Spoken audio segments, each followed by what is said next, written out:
Okay, hello everybody, I'm Conquering History Games, and welcome back to live stream number, I'm not sure, maybe 9 of my Ocarina of Time campaign, live stream campaign. So today we're going to try to, we'll see what happens. I'm going to at least try to get through the young Link half of the Spirit Temple, but we might also go do the Gerudo trading ground stuff. But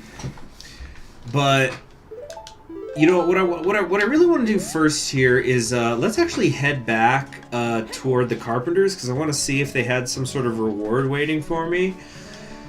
And once we've done that, we might actually just right away take a swing at doing the ice arrows thing. Now the thing with the ice arrow is I think that it's possible for you to accidentally lock yourself out of finishing that thing.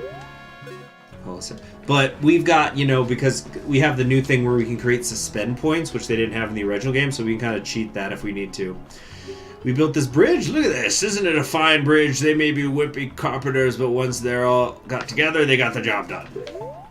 Let's see what they're going to reward me with.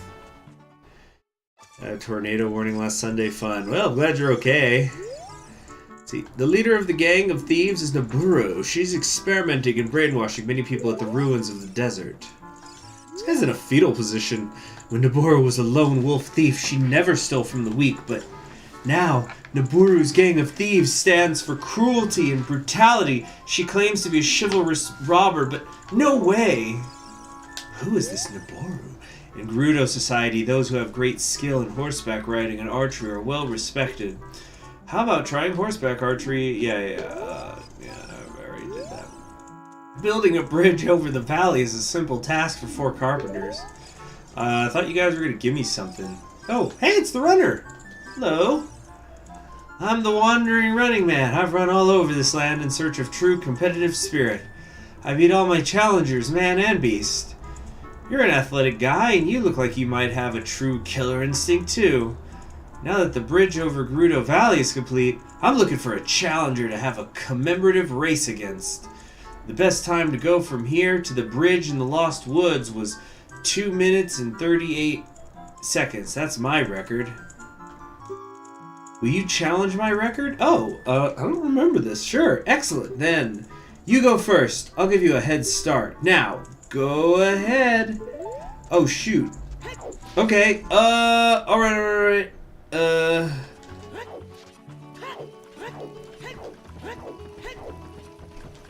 I probably can't get on horseback or he'll say I'm cheating or something.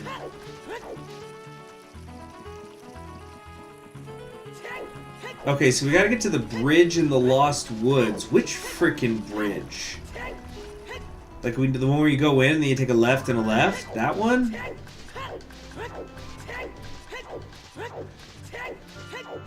Alright, check this out.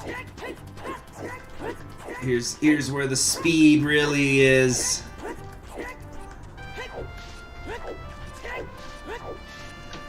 Let's see here. CHG, which do you choose? A tomboy girlfriend loves you. Okay, well, thank you for that. You know, instead of just like, you know, tomboy girlfriend, she hates you, but you've got her. Or no more England. Now, when you say no more England, like no more present England, like, or it was like England never existed.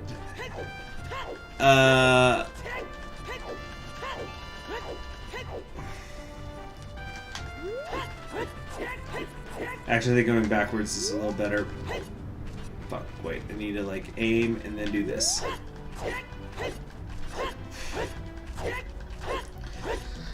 Cause yeah, no more England now, like, I don't live in England and I don't think I know anybody who lives there right now. I used to, but these people are living there. But yeah, so yeah, sink it into the ocean. Give me Tomboy GF that loves me.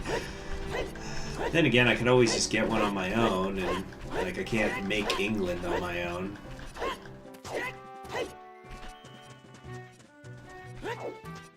And so also you're saying just England, so that means Wales is still around. Well, who gives a fuck about Wales that aren't in the ocean? The country, who cares? You know, whatever.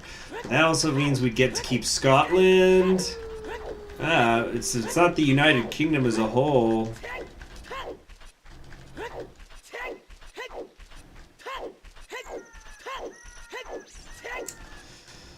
Alright. What the fuck? Hello? Whew, you did quite well. But you couldn't beat me. Your time was 2 minutes 11 seconds, but I just beat you by 1 second.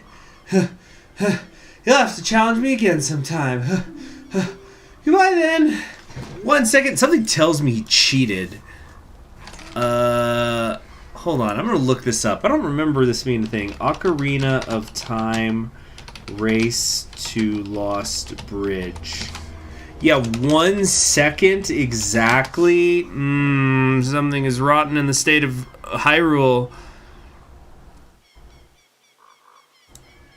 Should have used the horse. And then he'd say, oh, you cheated. Yeah.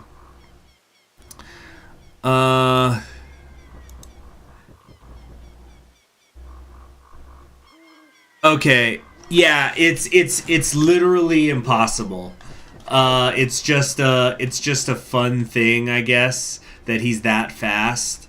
Or a way to like time your own personal running, but from what I'm reading up here online, even if you use Epona, he won't call you out on it. Like say, oh, you cheated and you used the horse. It's not like with the which game is it where they'll call you out for cheating? Is it in 64 when you race the Koopa? No, it's something else. But yeah, from what I'm reading here, he'll just always say he was 1 second faster. He did say he could outrun man or beast, yeah. So I guess it's just a fun little thing for people to do if they want to test how fast they could go.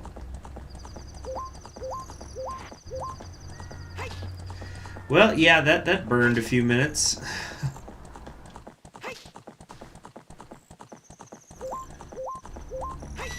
Yeah, I did say you can outrun man or beast. You know, there's a race, speaking of Wales,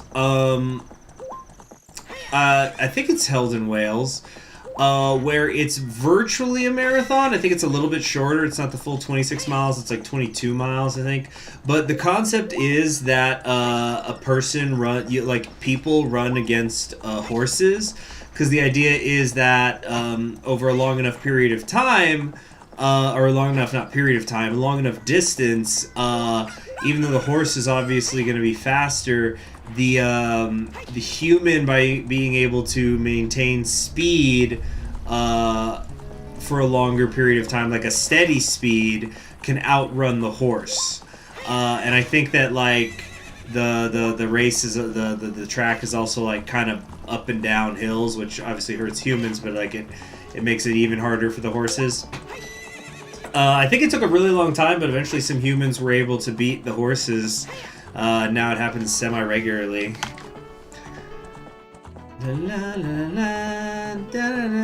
Yeah, so those carpenters gave me no reward.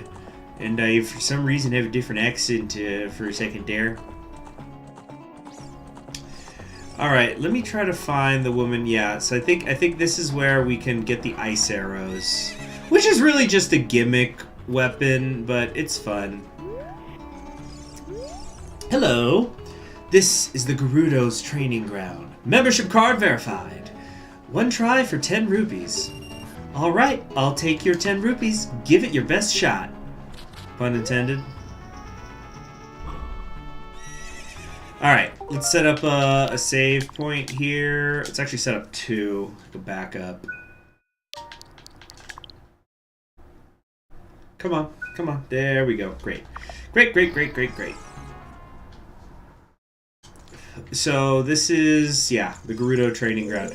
And like I said, I think it's possible for you to lock yourself out of getting the ice arrows, because because I think that there's less keys than there are doors, or something. Oh, hello there. Do I want to shoot that?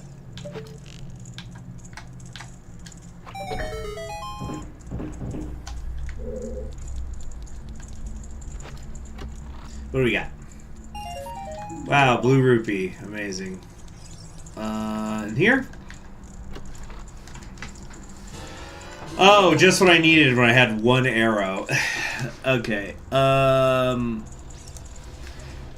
let's hit it. Wait. If you can overcome the trials in the chambers ahead, then and only then will you be qualified to hold our secret treasure.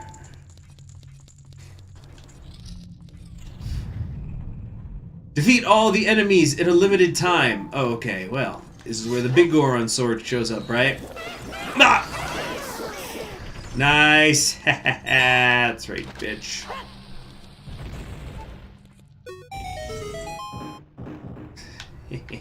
Ferret in your pants sounds like an average Friday night. Ooh, and I got a rebate on those bombs. What do we got here?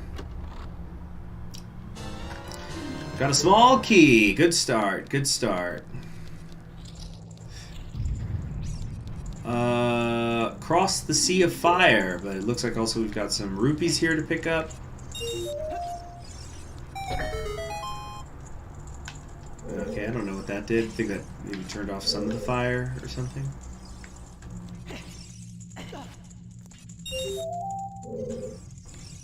Whoop! Oh, shit. Well, that's awkward. Starting over again.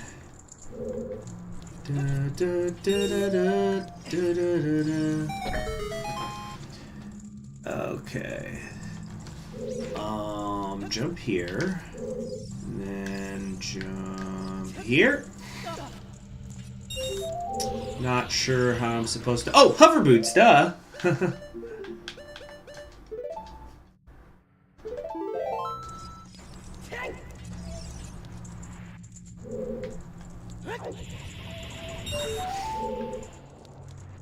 Oh, I see, yeah, that was, I needed to hit the button.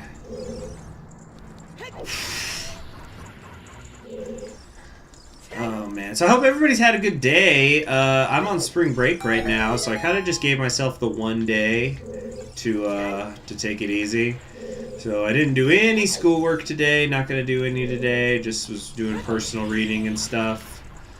So I was enjoying that. After I'm actually done with this stream, I plan on going and finishing up Hajib Murat, the Leo Tolstoy novella.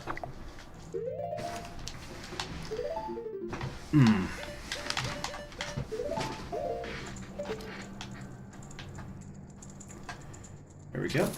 I'm almost done. I've only got like 20 pages left, so wouldn't take long.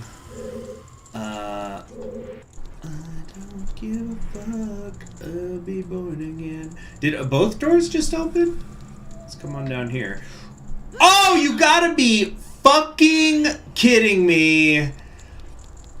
Holy shit. Okay, no. They consider it permanently opened, I guess. Good. That's very kind of the game designers to do that.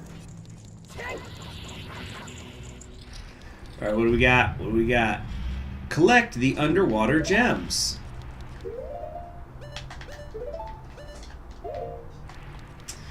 Dang it, I always forget how the Song of Time goes.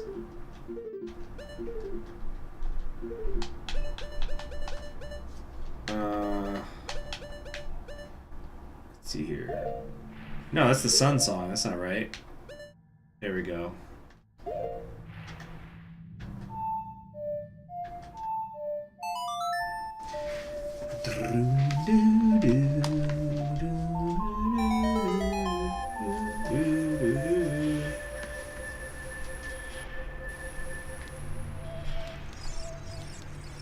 Oh yeah, probably need the non-floaty boots so I can actually go down there. Here we go! Okay, I need to switch where I have the hookshot thing connected. But yeah, Hachimura, it's been good. Like, you know, it's Tolstoy. Like, you know, it's gonna be good. Ow. Ow. Ow. Alright, let's try to kind of game this a little bit.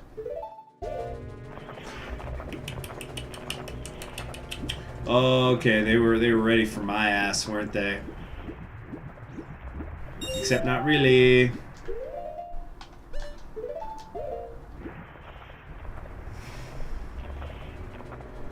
Alright, let's deal with this crap down here. This is gonna get on my nerves. Ow.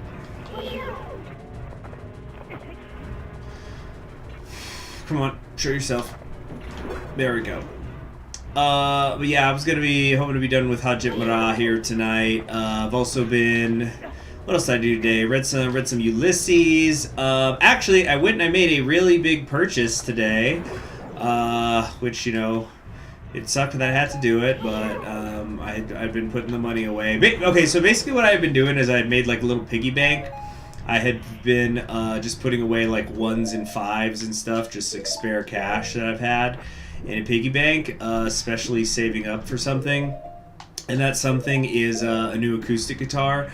Because the one that I had, and I had it for a few years, it finally broke on me, like in an irreparable way.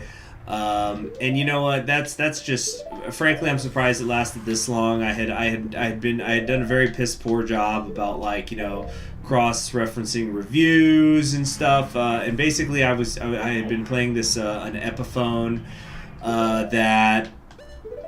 Sick. Float into it. There we go. An Epiphone, and like almost immediately it was having problems where like the machine heads and the tuning nuts were fucked up. But finally, yeah, like I said, I finally got it taken care of. No, not finally got it taken care of, but it finally broke once and for all for me after I think it was 3 years that I'd had it. And yeah, so then I've been like putting a little bit of, you know, spare cash away here and there, like I said. Saving up for something better, and I did like a lot of cross-referencing of reviews, looking at video, and then what I finally did today is I actually went down to the Guitar Center, sat and like played not just the one that I was there to get, but like cross-referencing it with others, hearing how the different woods sound, how the different strings sound. I'm probably going to throw some bronze strings on it later. It's got steel right now. I personally have always preferred bronze. I just forgot a second small key.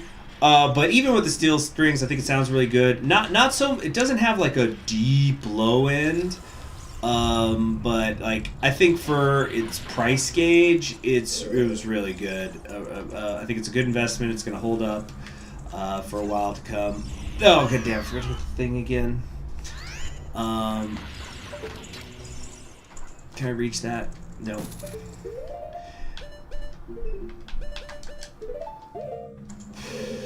Here we go. Doop doop doop doop. Doop doop doop doop. Oh, come on! Try up. Yeah, and you know, I did some playing on it today. I think it sounds good. It's gonna hold up. I like medium strings on your mando. Oh, that's awesome! You play the mandolin. I have a mandolin. I've had it for many, many years, but it's I've just not really ever. I've not dedicated the time to it like I did back in the day. I remember I'd gotten it on a sale though. Yeah, it was a good sale. I liked to play a lot of Irish music, which I'm sure is a surprise to nobody.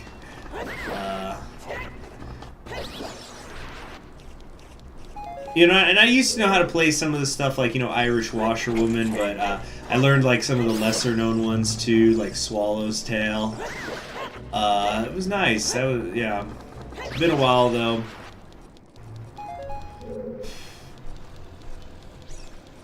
I have a friend, his brother, professional mandolin player, has like a really high-end one too. He was telling me actually about how like when his brother had gotten, did you ever play sea shanties? No, remember, you guys gotta remember I was in the Army, not the Navy, so I'm not like intimately linked with sea shanties. Although whenever I hear about sea shanties, hold on a second, what do we got in here? Arrows, great. Alright, I'm sure there's a lot of goodies behind all this. But it's funny because like whenever I think of sea shanties, I think it must have been maybe about a year ago actually. I was at the post office working and a friend of mine shot me a text in the middle of the day saying, "Conquering History Games, we gotta talk about sea shanties. It's so fucking huge right now." And so he sends me that maybe like surely no later than 9 in the morning for where I was at that time of day, and then it's like 2 something in the afternoon, and he texts me back and says, "Never mind, the sea shanty thing's over." And so I never found out what that was about, but I just thought it was so funny. Took like about 5 hours for sea shanties to be all the rage, and then it was done. Okay, you know what? I'm gonna create another suspend point here. Would I ever play sea shanties? Oh, I think I read that right. Oh, what's better, Star Wars or Indiana Jones? Gosh, I'm not an enormous fan of either, but I guess I'd have to lean Indiana Jones. I think I'd probably rank them all about the same order, if we're talking about like the original trilogies of each of them. You reminded me of the song starting all over again.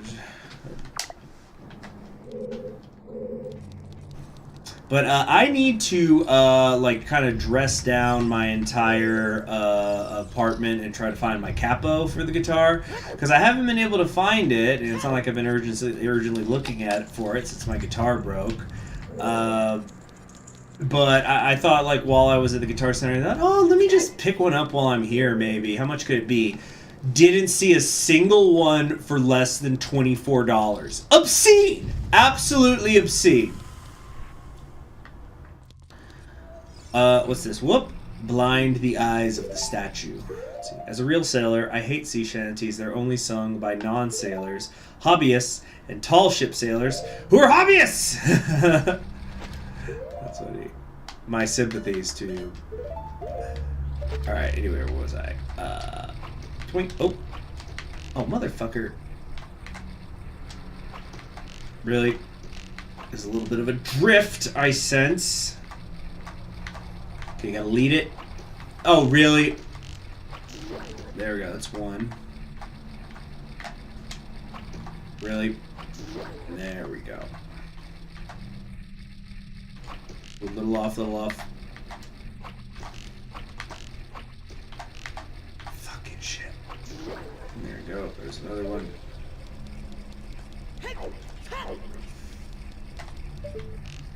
Alright. I think that's about lined up. Yes! Isn't that all of them? Did I miss one? Blind the eyes of the statue. Oh, I guess it like timed out or something. Am I fucking missing something here? Yeah, it's probably, oh yeah, because I got the second one right after the first one, so it's like timing out, I guess.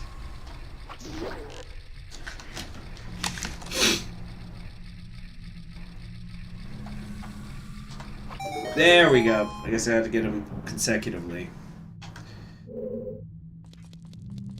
Let's see. Alright, so we came in this direction, I think. So, what exactly is the door that opened? Up there? Do I have to go around now or something?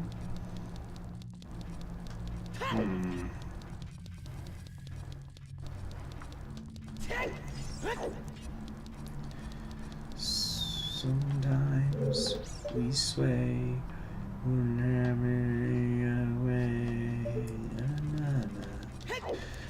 okay, I think we might have to just double back on this.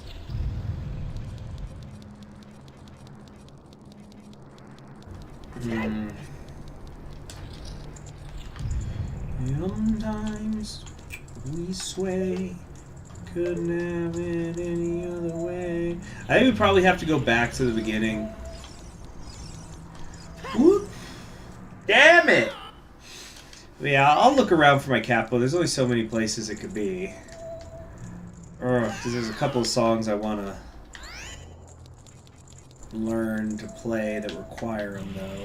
Like, I don't like learning songs that require alternate tunings just because it's annoying to go back and forth. Maybe if I ever got to a place where I could have, like, multiple acoustic guitars in my life, that would be awesome. But I'm not in that place. I was barely able to get this one, this beater guitar. It's a Yamaha, by the way. I don't know if I'd said. Yeah. Very, very pleased with it. And I tried some more of the Epiphones while I was there. They were really not good. And also, there were tons of Fender guitars that they had out. And frankly, they were really overpriced. They were for the sound they gave out. Let's see. If you desire to acquire hidden treasure, you must strive to obtain keys. Yeah, okay, that's what I thought. So let's go back here. Let's see here. If you hear any crinkling, that's Caesar rummaging around. Okay, defeat all the enemies in a limited time. Alright. Oh, shoot. Caesar! Hold on, Caesar just turned off a monitor. He hit the button. Wait a minute. No, I think he unplugged it. Oh, shit. Hold on, hold on.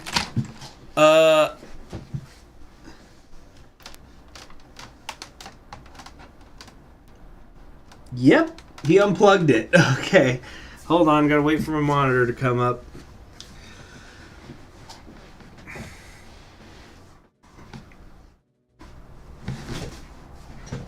You know what? Here, how about I actually, since it's just us lads here, how about I could actually pull up and play some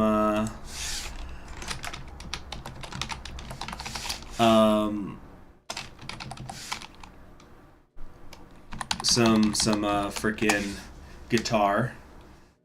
Yeah. So you guys can hear what it sounds like. All right. I'll just do like a verse or two. I'll be right back. Oh, hold on. Let me check something, guys. Cut the music if I do this. Okay, good. Oh, okay, be right back.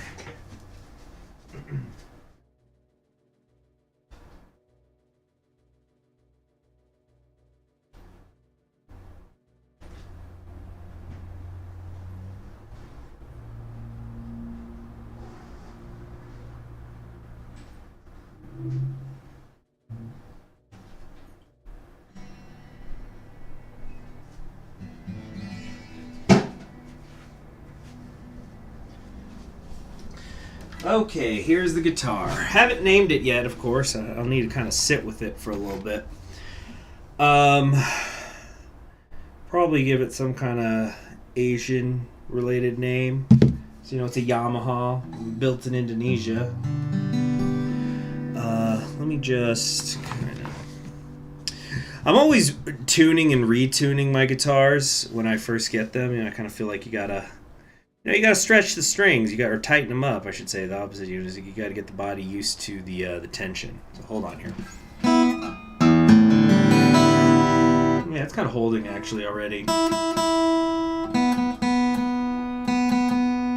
It has great... The tuning nuts on this thing are great, by the way. From what I could tell, they are much better quality than the fucking Epiphone. And I'm not saying Epiphone makes shit guitar. Like, I have my electric is an Epiphone, and that I've had that thing for a long, long time. It's always been great to me. It's an extremely good budget version of Les Pauls.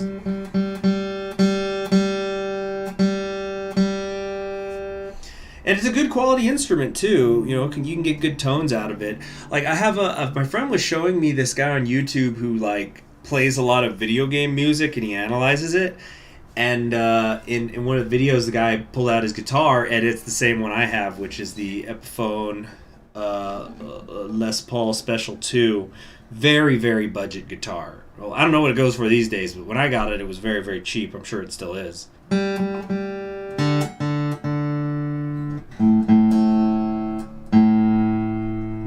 that a little. There you go. But yeah, this is pretty great. So what do I play? Spanish, Southern, classical, folk. It's kind of whatever I'm feeling at the moment. Like, I want to play some. I want to learn some Randy Newman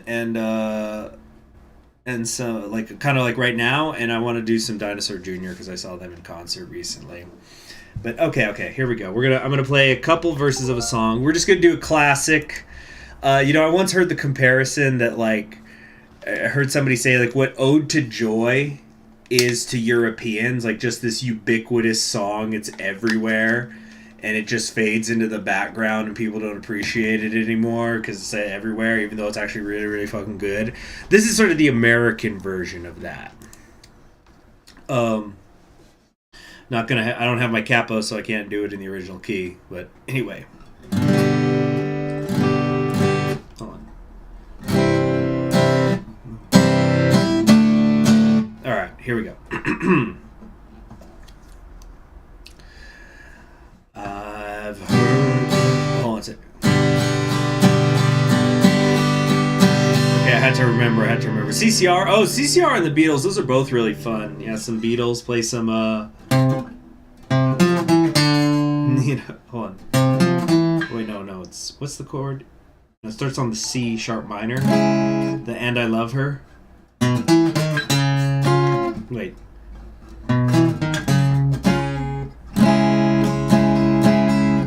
No, I don't want to play it off the top of my head. I haven't played that song in years, but yeah. Beatles is very fun, and so is CCR. Alright.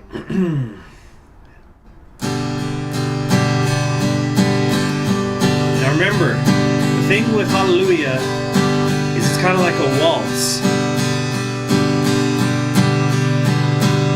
I've heard there was a secret chord that David... Actually, David played, because that's how the Jews say it. David played, King David. So...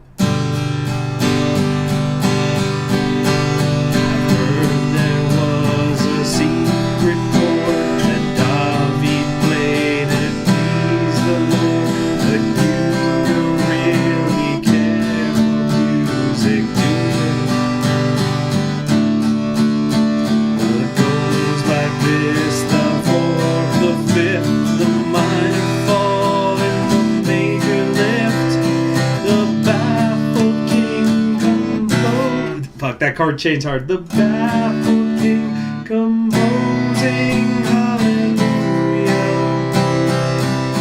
hallelujah, hallelujah. What? Fuck. Oh god, I should have practiced beforehand. Hallelujah.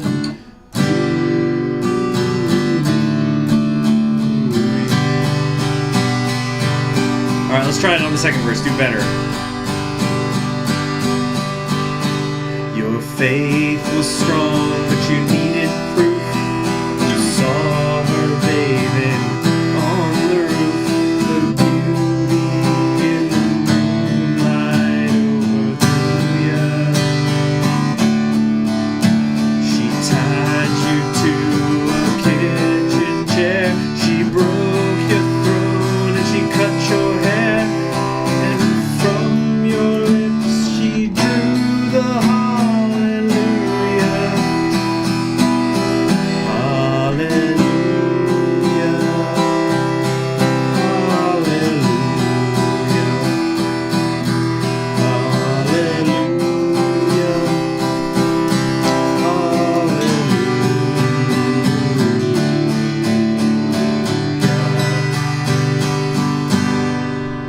Obviously, that was just like off the top of my head. I think I was remembering that right. Yeah, but one of my favorite melody sequences ever, just the baffled king composing hallelujah. That weird discordia, that B set. So the chord shape I use is I do D, B7 into E minor. Terrific. My favorite part of the song.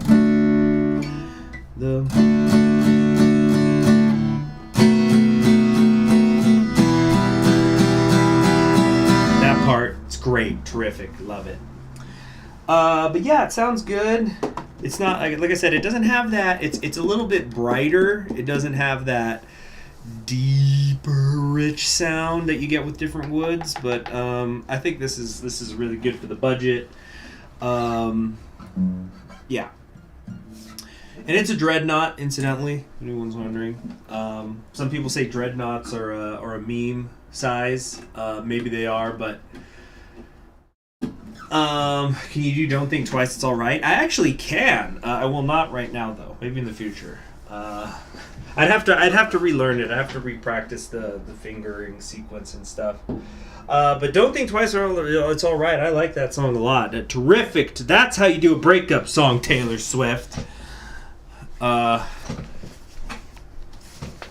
One of the great breakup songs is like that, and freaking Go Your Own Way, and freaking hold on a second, and then what's this song? National Anthem by the Gaslight Anthem. Which is another great one. Okay, much shorter time this time. Ugh! Fuck. You know, I'll take the hits. Oh, and those were some bad hits, too. Oh, shoot, do I have fairies? I'd be impressed if you could do all of Desolation Row. I think the problem with me trying to do all of Desolation Row would be singing that fast. Oh, then again, I might be thinking of that way, because who did the cover? Yeah, My Chemical Romance did, like, a punk rock cover of Desolation Row for the 50th year anniversary of Bob Dylan. Bob Dylan's music, I should say. Real good stuff. Wait, what? Oh, what? Oh, thank you very much for the super chat. Excuse me. For the super chat, Mad Beast Yeti. Real memes or Southern Jumbo, yeah. But yeah, always happy to have a guitar. You know, this will be my third ever acoustic guitar. I had it, no, actually fourth. The first one I had broke. It's because I had an Ibanez, and I'm not counting because my first ever guitar was a classical with a nylon. I still have it, but I very rarely break it out. It's just so sentimental to me now. That like I only want to play it on certain occasions. Let's see here. Hold on a sec. Gotta come over here. Ah! All right, yeah, we had like 2 fairies, right? No, we have 0 fairies. So I've been sloppy playing for no good goddamn reason. Oh shit, Man-Eater or the Wall Master thingy. Fuck me. Great, that's another thing I gotta worry about. Oh, it's gonna hit me. It's gonna hit me. It's gonna hit me. It's gonna hit me. It's gonna hit me. It's gonna hit me. Whoa, dodged, you sucker. All right, I can make it. I can make it. I can make it. I can make it. I can make it. Yes. Okay, we made it here. Can't go there. Can't quite go there. Whoop. Alright, I need to, like, come out and then back. Oh, fuck me! We're not gonna make it, I think, unless... How many have I grabbed already? Shit. Oh, and then that thing, so, like, it gets me if I try to wait. Oh, all the way back here. Fuck off. Hold on. Weren't there hearts in the other room? Desolation Row inspired Watchmen, Midnight All the Ancient Superhero Crew, round of everyone knows more than they do. Yes, and in the movie, they play that song during the credits. Yeah, it's pretty cool. I like Bob Dylan. He's yeah, like what can I say? He's the great American songwriter. You know, he's. All right, gotta do this the hard way.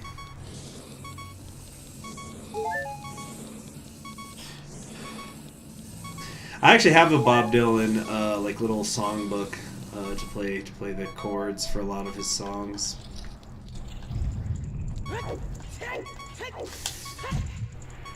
Let's see. Bob Dylan is a perfect example of like the you know that Converse saying, if you know 3 chords, you know 1,000 songs, and that's definitely Bob Dylan for you. So I frequently tell people to learn Bob Dylan songs like when they're just starting out. Well, actually, one of the tips I do with people is like I'll kind of ask them like, okay, what are you trying to play? But there'll be some songs that like, for lack of a better word, I call them like momentum songs, like just these quick little things that you could learn when you're first starting to play, and then you're like, oh my god, I now know how to play that song. And like maybe it's not like their favorite song in the world, it's not a song that like they're gonna ever put on an album of, but it could be something like,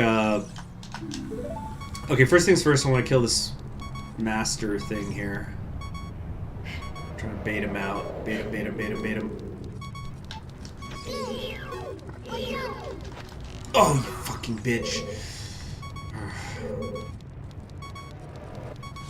Ow.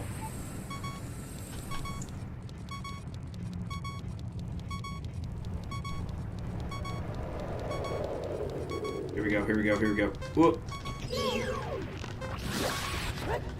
There we go. Got it. Alright.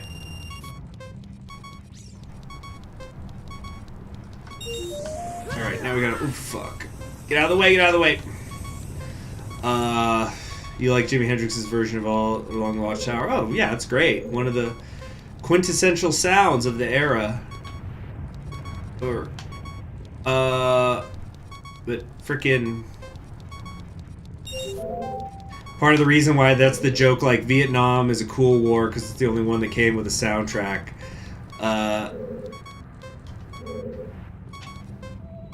Why can't I do that? What's that bullshit? Okay. I just gotta go quick here.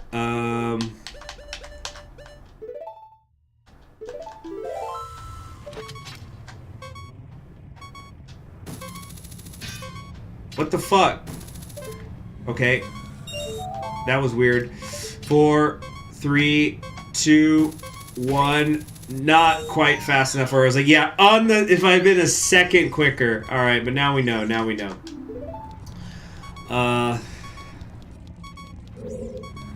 See, now I wish I had more health so that I could just run around being sloppy and shit, but... Nope. Alright. We gotta bait the wall master, or the ceiling master.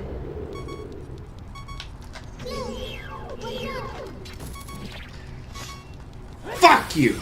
There. That one Vietnam War movie actually used that song. Which song? There's a lot of songs. Oh shit, oh shit, oh shit, oh shit, oh shit! Woo! Too good, too fast, too furious. What the fuck? What was that? What the hell was that? I swear I'm just walking right through it and it's not doing anything. This is bullshit and we all know it. Alright. Last one. That's it! Right? Oh god, what did we miss? What did we miss? What did we miss? What did we miss? What did we miss? There must be one there. Is this gonna kill me? Oh, that was weird. I didn't take damage. I definitely should have taken damage. Oh! Fucking hell. Oh, come on! How am I supposed to get... Oh, that's how. Half a heart of health.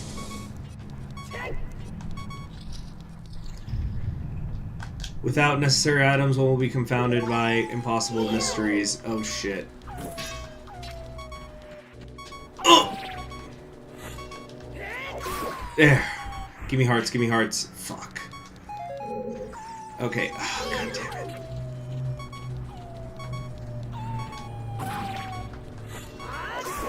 Give me hearts! Give me- Oh, fuck!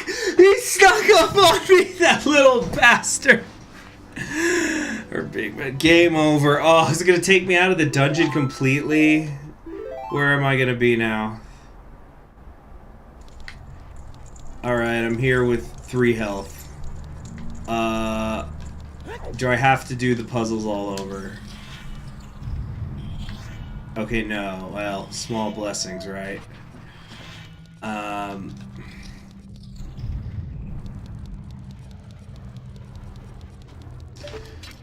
Anyway, what was I saying before?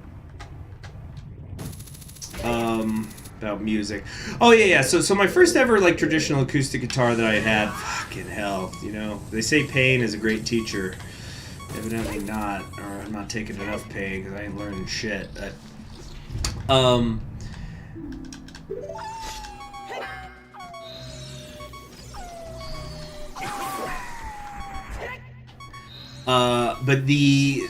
so the first ever acoustic guitar that I had was an Ibanez. I don't remember the number exactly, but the model number. But it was an acoustic electric, and wow, just the thrust got it. Yeah, it was an acoustic electric, And that is definitely a fake door. Hold on.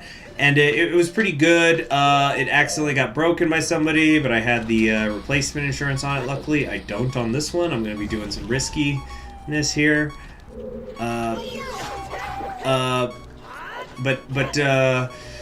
Yeah, so I had that Ibanez for a really, really, really long time, and then it eventually cracked, but yeah, I'd had it for several years, and you know, that was also a cheap guitar. It lasted, and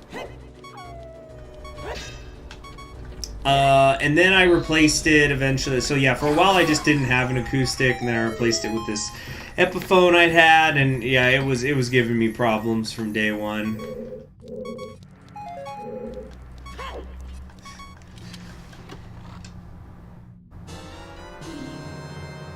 CHG random, I can sing all of 2112 without looking at the lyrics. You mean the Rush song? That's a great one. You know, okay, so I got like a slight confession to make, like something where it's like I think I've told this story before, but just in the sense of oh, there we go, of like, you know, this is not the right attitude to have about music. But when I was first learning about Rush, was in high school, and I had played or not played it. Yeah, I was I was kind of getting into them. And I ended up deciding I wanted to learn how to play. Oh, you see, this is the opening we did much earlier. I wanted to learn how to play 2112, and so I sat down and I started to learn it all, which took time, admittedly. But once I figured out things like, okay, it's in this key and stuff, I eventually learned how to play the entire album, like not just, you know, the title track. But I learned how to play all of it. I could play, like, you know, Tears and stuff. But the thing was, I was in high school. I think I was I a junior? No, I think I was a senior. Yeah, I was a senior in high school when I did it. And so I thought Rush was supposed to be, like, difficult progressive music, and I'm a fucking high schooler and learned it. Like, and number one, that was me, I guess, like, not having good self-esteem. Like, hey, I learned that whole song, that whole album, nice. But also, it was a case of where I was like, where it's like I should have had the attitude of, no, their music is amazing and progressive, even though like meaning progressive, like rock, that style, and like even though it's something that like. I guess you could say, what's this? One with silver hands shall move a giant block. Well, shit, I don't have that yet. Do I need that to get through this dungeon? Shit.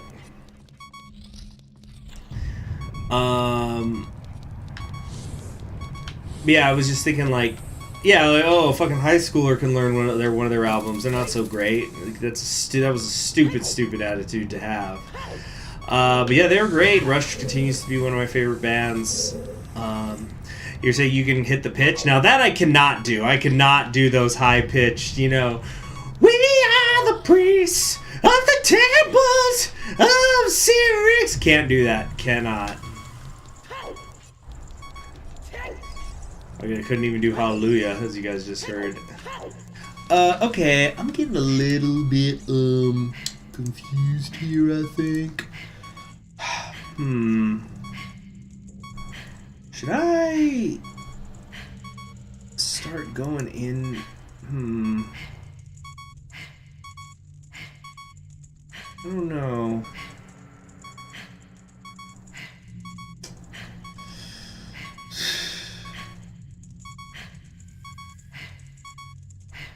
I feel like I'm missing something.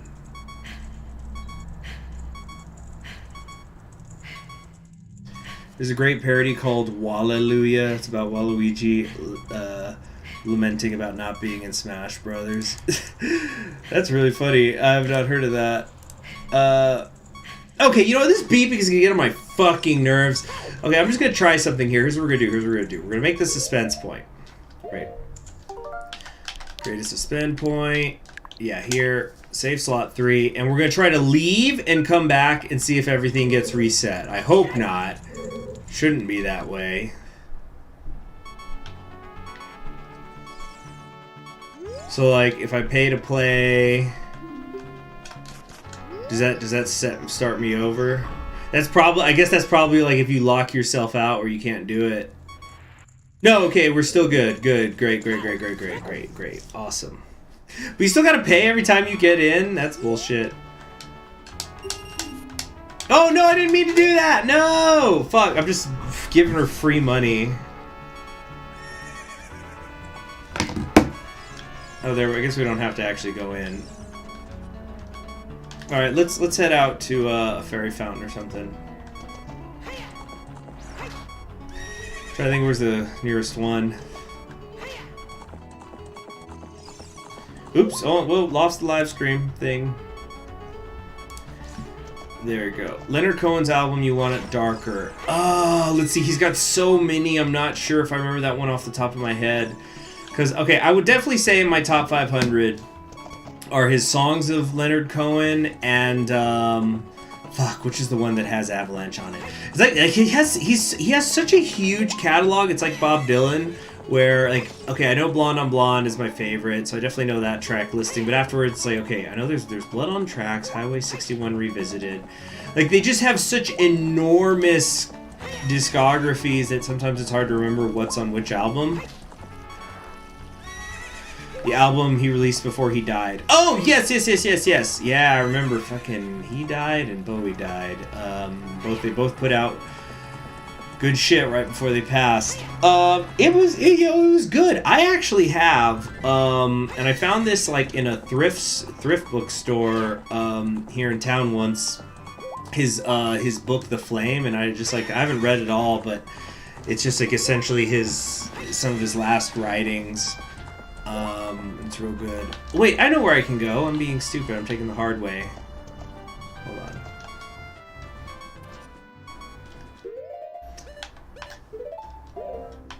Hold on. Wait, oops. There we go. But yeah, classic guitars. Oh, yeah. So yeah, my sort of dream guitars, I don't particularly have any dream, like, acoustic guitars. Ooh, whoops. That was about to get nasty. Yeah,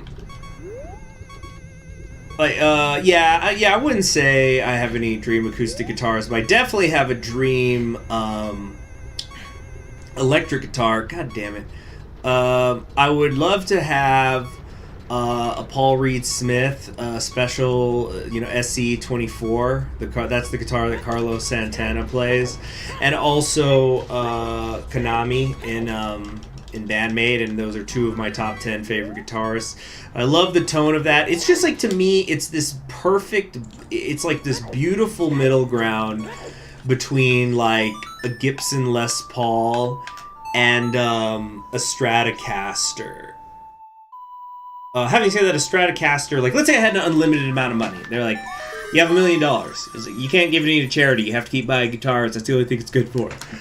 I would go, I would definitely, like, a Fender Stratocaster I would probably never end up picking up. I think Fender definitely has better. I think the Telecaster is the superior Fender electric guitar. Although, obviously, there's a lot of amazing guitar players that use Stratocasters. Eric Clapton, David Gilmour, Eric Johnson. Could go on and on and on. Oops. Dang it, I'm trying to remember where's the nearest fairy fountain. I know there's one in the Gerudo Desert, but it's in an area I haven't hit yet. Do I want to go back to frickin'...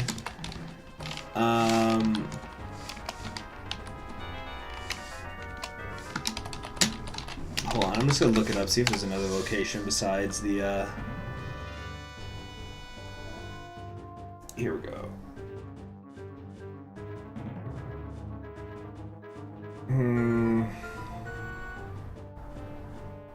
Okay, there's that fountain, there's Din's Fire, I know that's the Zora Fountain.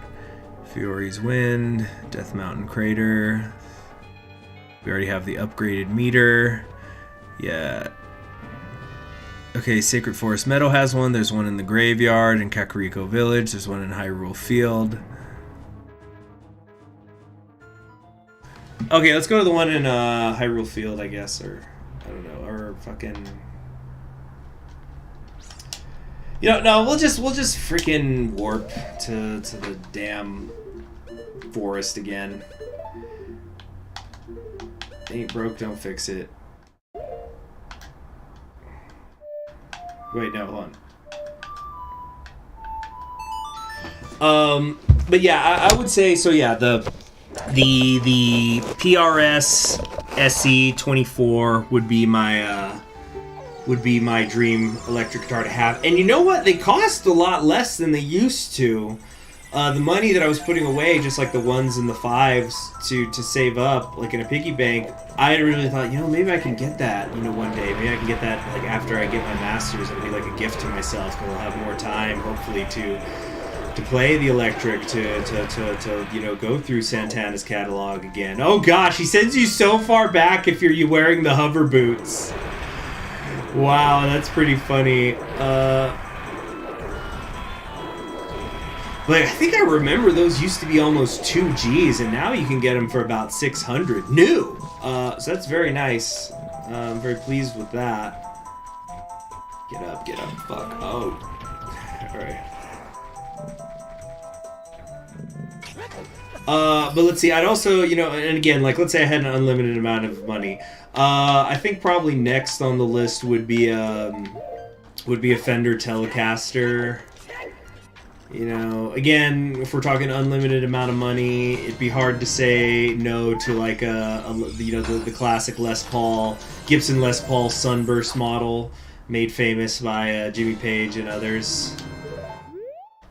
Jimmy Page, another one of my favorite guitarists ever. I'll tell you what I would not use, even though one of my favorite guitarists ever uses it, is the frickin' Jazzmaster with its legendary getting out of tune if you just look at it funny all the time. I swear there probably was like a good 5 minutes of that Dinosaur Jr. concert just spent on Jay tuning his guitar. Like, why don't you have the fucking techies do that in the back in between songs? But I don't know. Let's see, other dream guitars. I actually have a book here. Give me a second. I have a book on just guitars. Where did I put it here? Yeah. Oy! Come on. Ah! There we go. Yeah, so I have a book, The History of the American Guitar from 1833 to the present day. The present day at the time being, I think, the early 2000s. Let me check here. Yeah, the latest guitars they had were, 2000. So yeah, it's like 20, there's nothing here that's less than 20 years old. But there's a lot of good stuff. There's still companies putting out stuff. I just kind of was looking around while I was in there. And I think it was Ibanez, of all people, which I associate with making like metal guitars for metal music. They had a frickin'... Hold on. I'm trying to think what's the fastest way for me to eventually get back to it. I think the fastest way is just going to be for me to get lost in Lost Woods and talk to a opponent out there. Well, good evening, Tenebrae. But they had this... It was an Ibanez, and it was like a hollow body... with a double hollow. I don't know, it was very strange looking, and I thought, what do you use this for? I thought about like plugging it in and giving it a whirl. Nah. But let's see. I'm trying to think of guitars I definitely would not want. Completely uninterested in Gibson SGs. I think they're super overrated as a general rule. The double neck, maybe the double neck, the one that like Rush used, and who else used it? I think Genesis used it. Like Steve Hackett, I meant. Those would be a maybe. Wait. If you like bass and songs, the album Nightfly by Donald Fagen has a lot of great bass featured, especially New Frontier and Green Flower Sleep. I will look those albums up. I'm always interested in hearing new music. At the new job, I get to listen to music all day. So they don't really care.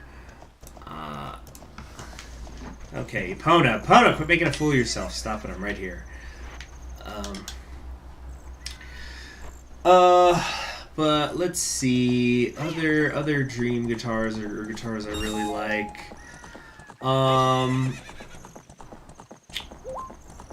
Maybe a D'Angelo. Yeah, do the Opitude. So that's the guitar. God, what year was it? The D'Angelo. Let me look it up. Let me look this up. Actually, I think it's in my book. But it's what Jimmy Page would use for his open D tuning songs. He would play. It's what he would play Cashmere on very famously, but he would also play White Summer, Black Mountain Side, which is this like really cool take on an Irish ballad kind of thing. But a jazz master, no, I would definitely not. 58 Gibson Sunburst for sure, but let's see. I'm just looking through my shit here.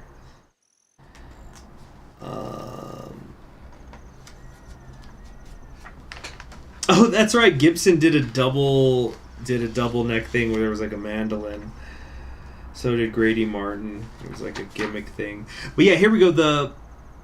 No, not the Bigsby mandolin. Yeah, 52, there was a lot of like mandolin stuff getting made. It was kind of an interesting year.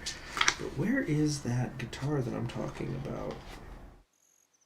Couldn't have been made after the 60s. Jimmy Page was playing it. I'm just trying to find the exact model name. What the heck?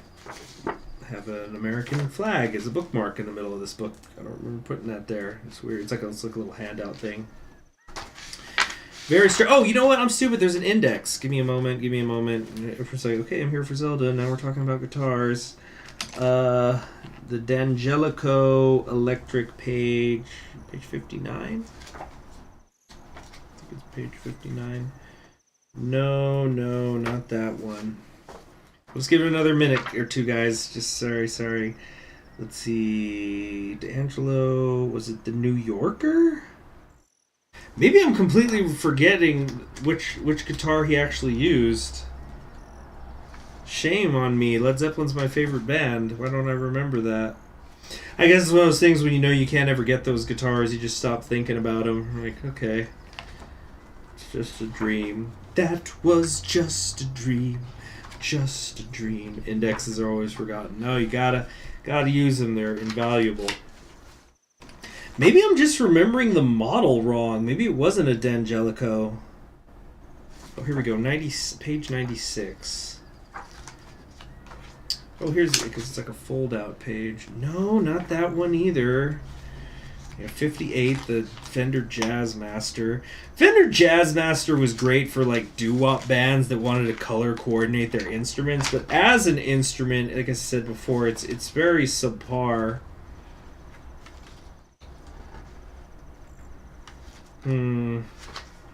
Fuck me, I can't find it. Okay, I'm at 62. I'm going forward to like 68. Maybe it's not in here. Maybe it wasn't an American guitar, but come on, it had to have been an American guitar. The American flag is better used as a bookmark than, say, underwear or bandana, etc. Yeah, guys, I'm sorry, I'm not finding it. Oh my gosh, I forgot about this stupid shit. The Manzer Picasso 2. I gotta pull this guitar up for you guys. You gotta just look at this meme instrument. Let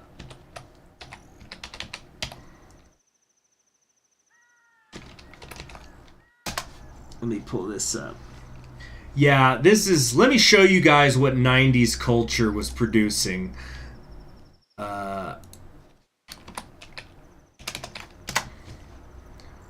Let's see, I want to try to find a good size one of it.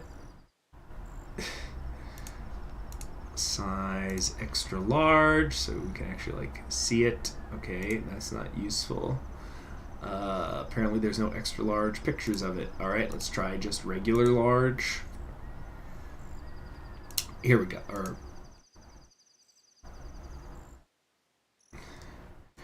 Here we go.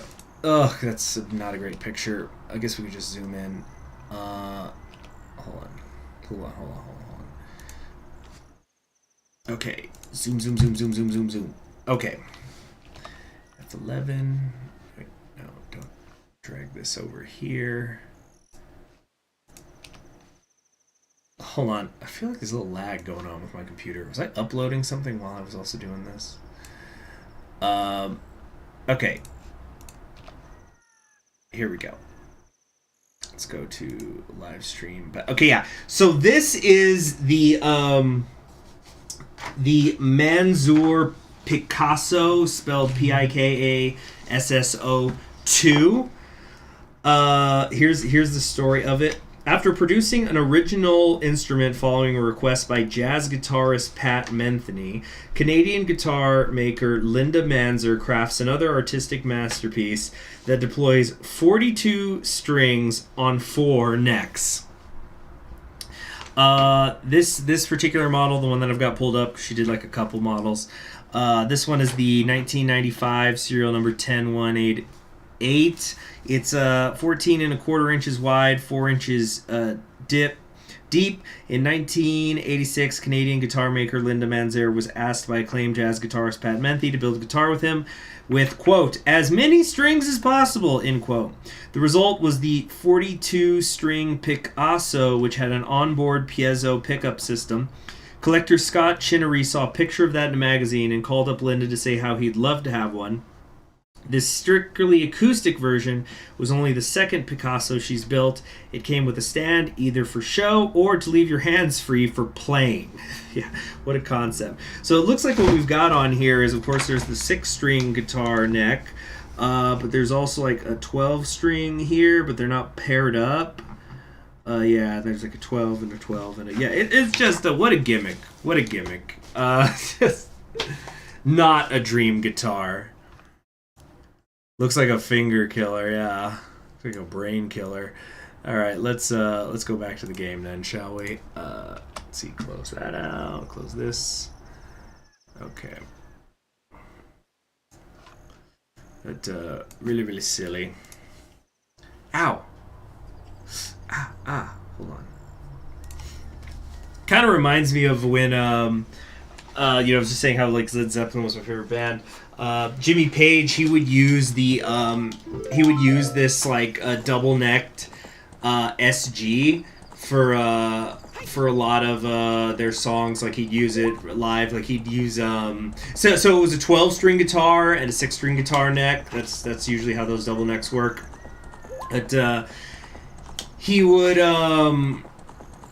he'd do like the Rain song on it. He'd do Stairway to Heaven sometimes, yeah. And anyway, so he had this double string guitar, and then John Paul Jones, who was the bass player in Led Zeppelin, he was a very talented man, played lots of different instruments. He saw that and he like commissioned a custom instrument that was just for him that had 3 necks. So it was the 12-string, the 6-string, and a mandolin on there, all of which he could play. Yeah, John Paul Jones was the secret weapon of Led Zeppelin. Let's see here. Okay, let's come back and try to finish up this this freaking ice arrow thing.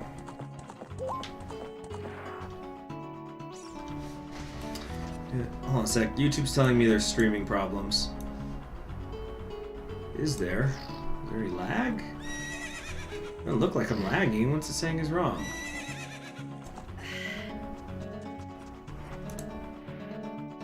Yeah, I don't... Are you guys getting any lag or something?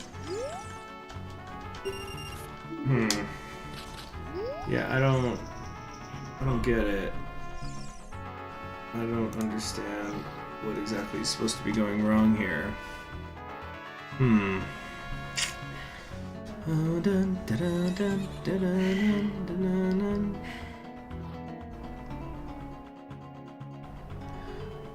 You're getting a little bit of lag?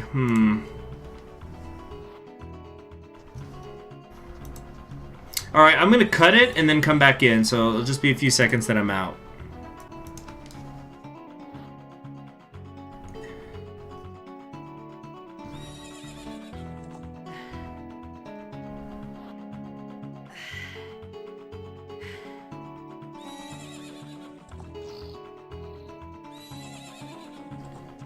Alright, I should be back in now on YouTube saying that problems are gone.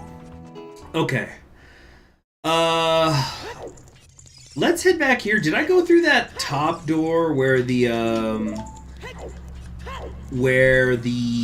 lava was? You guys know what I'm talking about? You'll see what I'm talking about. Guitar picture is copyrighted. Led Zeppelin wants their pound of flesh. Yeah. Well, good thing I'm a wrestling fan. I don't have to judge music by the people who made it. Because some of my favorite guitarists, they're kind of a little bit all over the place in terms of, let's say, their views.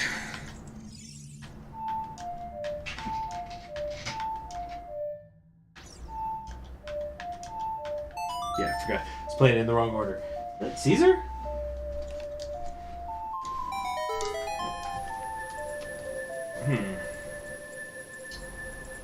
Nice. Here we go. Hold on a sec. Let me check on Caesar. Caesar, where are you? Caesar?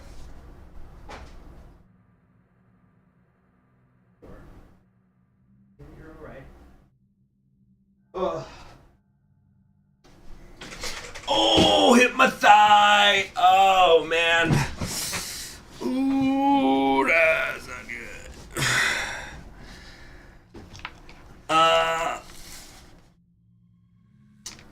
Okay, we're good. It was just kind of a thud. I'm alright. David Gilmour's guitarist. Yeah, he's great. Yeah, he's amazing. There's so many good ones out there. Alright, got another small key. Now, what's in here? What have we got? Whoa, don't touch that. Okay. And then here, tell me this is another key. Oh, I think there's another chest over there, too. Nope, those are arrows. Keeps giving me arrows. Constantly arrows. What we got here? Bomb shoes. Okay. Where do I need to go now?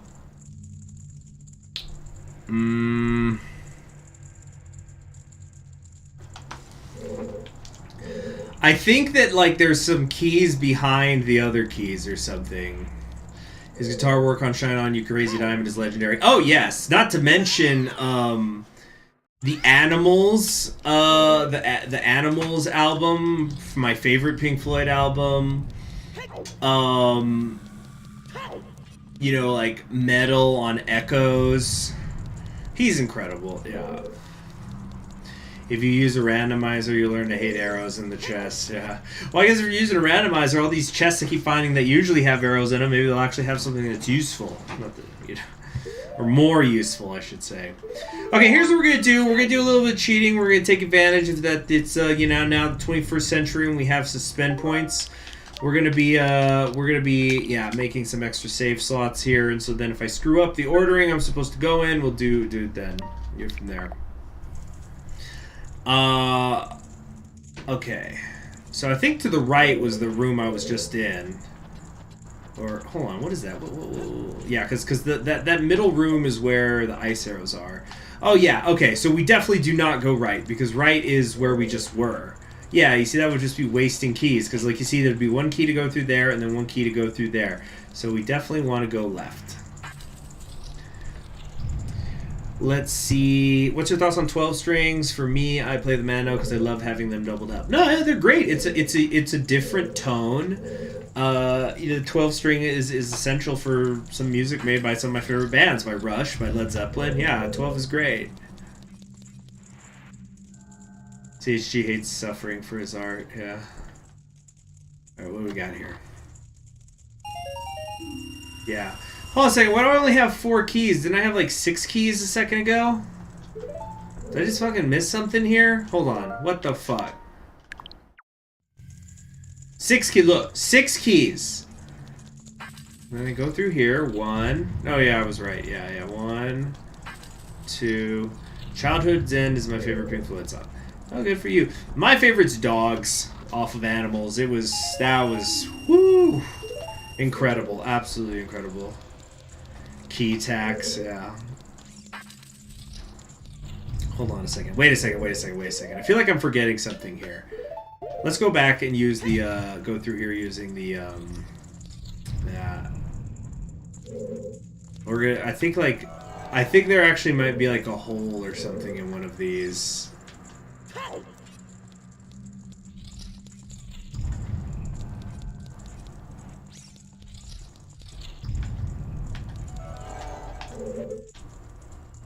Aha! There it is.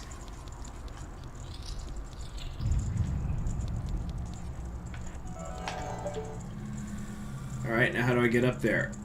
With the grating. Polish Space Empire. Heck of a name.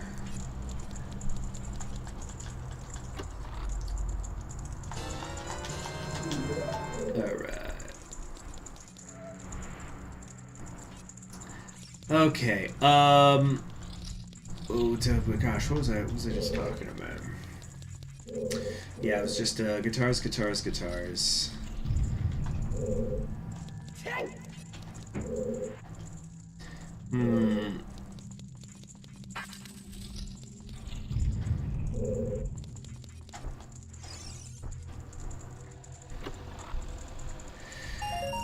Alright, Red Rupee, that's cool and all.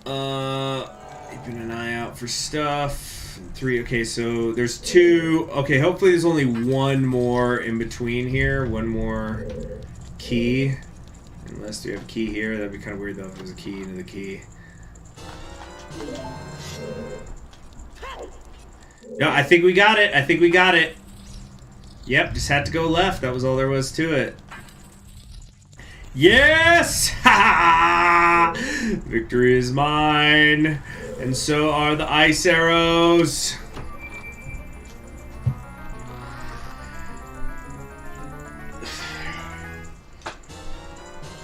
Woohoo! You got the ice arrow.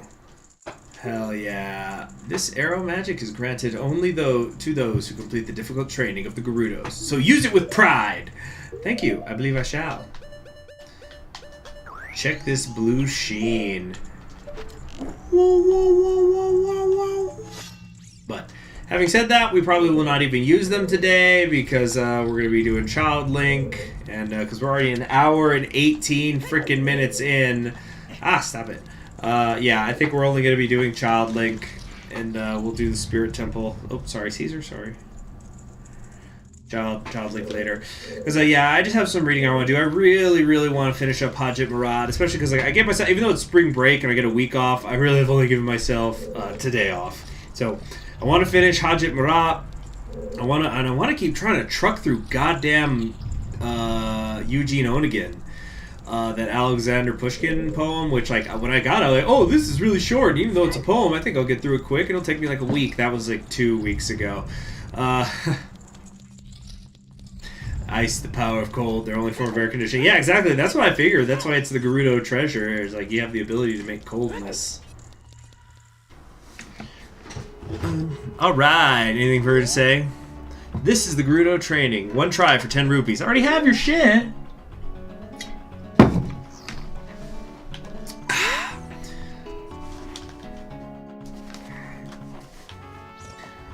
Alright, off into the desert, finally. Yeah, Hajit Murad is the main goal. Is there anybody here I haven't explained my, like, Russian literature goals this year?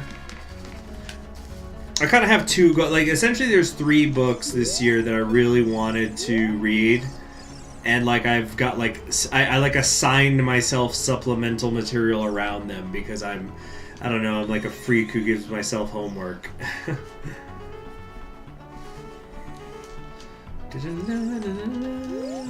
No, it's not freaky. It's just I'm just goal-oriented. And, you know, I want to learn things. And it's a good thing. Are you going into the desert? I'll open this gate for you, but you can't cross the desert unless you pass the 2 trials. The first trial is the River of Sand. You can't walk across this river. After you cross it, follow the flags we placed there. The second trial is the Phantom Guide. You're going anyway, aren't you? I won't stop you. Go ahead. I won't lose sleep if you die. Yeah, so basically the 3 books I wanted to get done this year is I wanted to read through Sigma Move reading books in the age of iPhones. Yeah, because I got a friend who's like he's a reader and he likes the Kindle. He likes the portability of it, but I like holding shit in my hand. What can I say? Whoop. Oh, that's right. Epona won't go out there. Yeah, I guess she would die.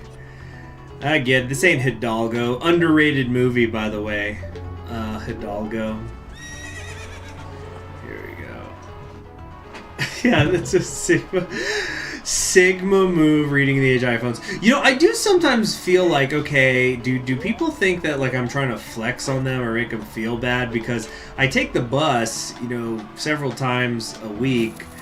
Yeah, I hate reading from screen too, even though I do it all the time on this channel. This is basically the only time I do it.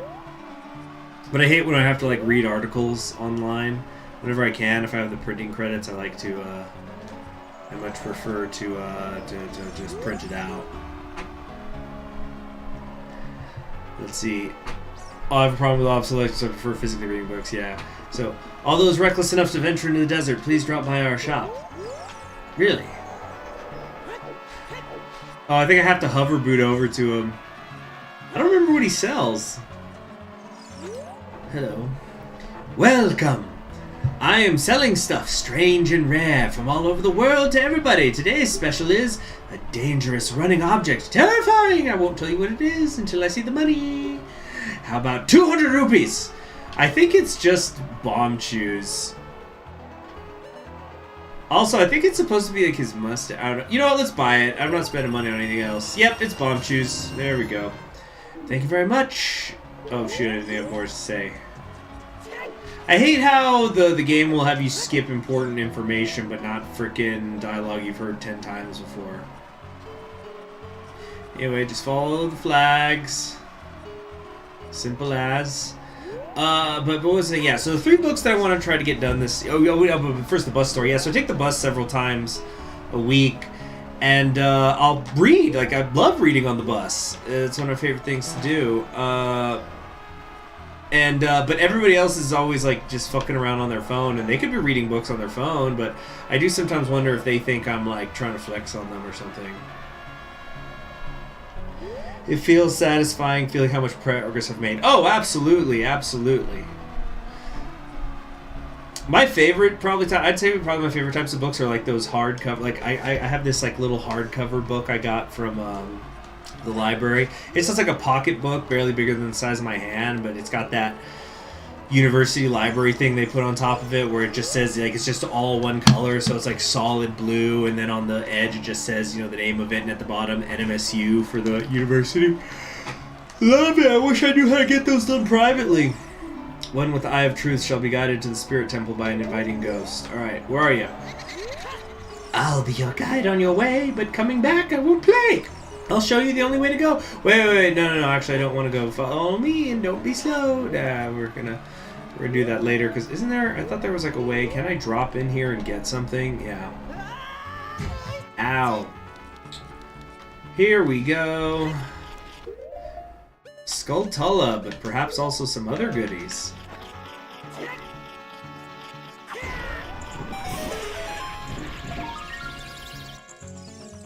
I guess not. But I get something for lighting the torches.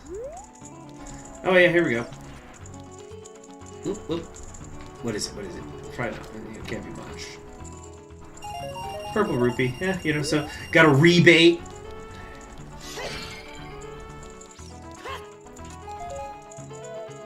Let's see here. Another fairy I don't need. Oh, okay, thanks for the hug. But anyway, so my 3 main books that I want to read this year is I want to read Ulysses, which I think I've talked about several times already. I'm doing that now. I finished chapter 4 today, and you know what? I'm doing like 1 chapter a day, which I know I can't do forever. I'm only going to be able to do that for the first 8 chapters because they become too long after that. The desert. That is where Ganondorf the Evil King was born. If we go there, we might find something. Anyway, so yeah, I'm through the first 8 episodes, and then like after that, I don't know, maybe I'll try to do like 20 pages ish a day. I would get it done, you know, by like mid-April at that rate. So yeah, I'm obviously making progress on that. But the other thing is, I want to read Life and Fate by Vasily Grossman. That's my other goal for the year. Which is it's a story. It's basically his telling of the war between the Soviet Union and Nazi Germany. Yeah, I'm just supposed to just be real damn good. Like it's like. But I'm kind of working my way towards it through a bunch of other Russian literature.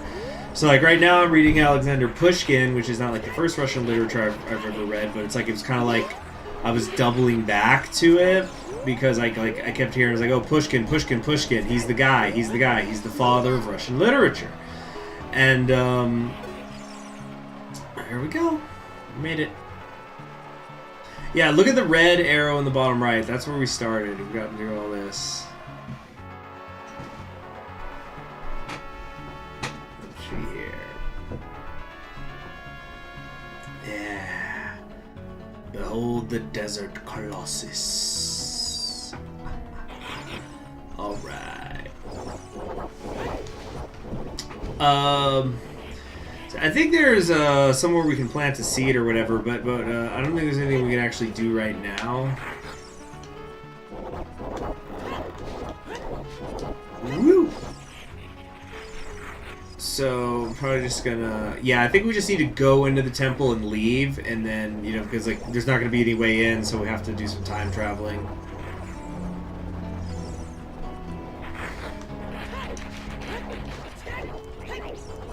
Well, I think there is a, yeah, that's where we're going to warp to. I think there is a fountain around here somewhere.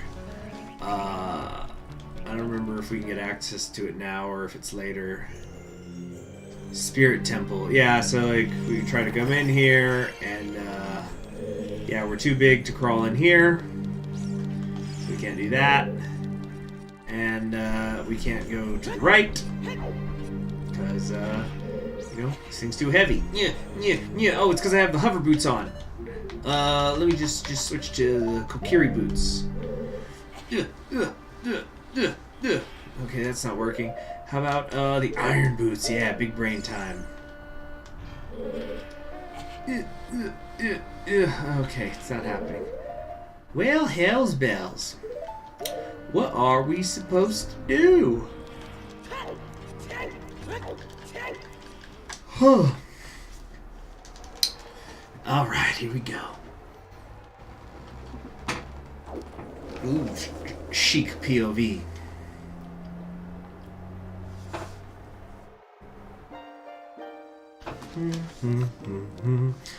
Past, present, future. There's the owl in the back! The Master Sword is a ship with which you can sail upstream and downstream through time's rivers. The port for that ship is in the Temple of Time. To restore the Desert Colossus and enter the Spirit Temple, you must travel back through time's flow. Listen to this Requiem of Spirit. This melody will lead a child back to the desert.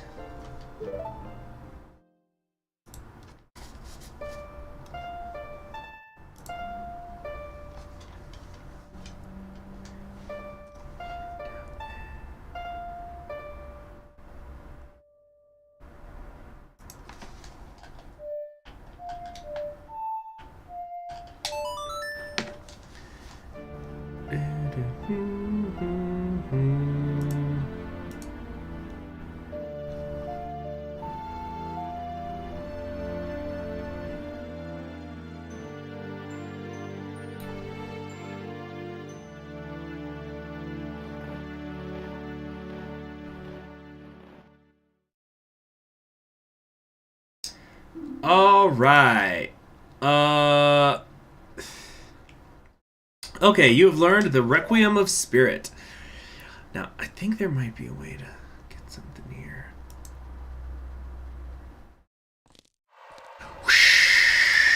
Oh, more tricks. Alright, so before we start using the warp, I think that there is a fairy fountain around here somewhere that'll give us the final... yeah, here we go. Yeah, the final of the goddess powers that we don't have.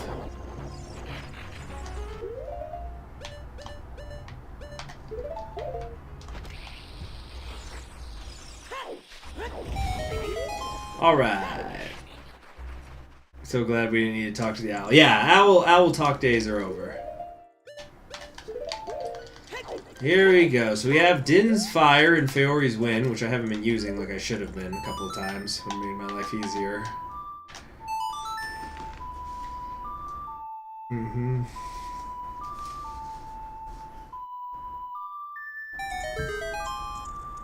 Mm-hmm.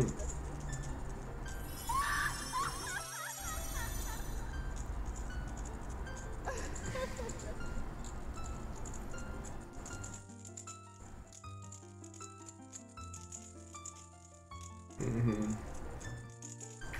Welcome, Link. I am the Great Fairy of Magic.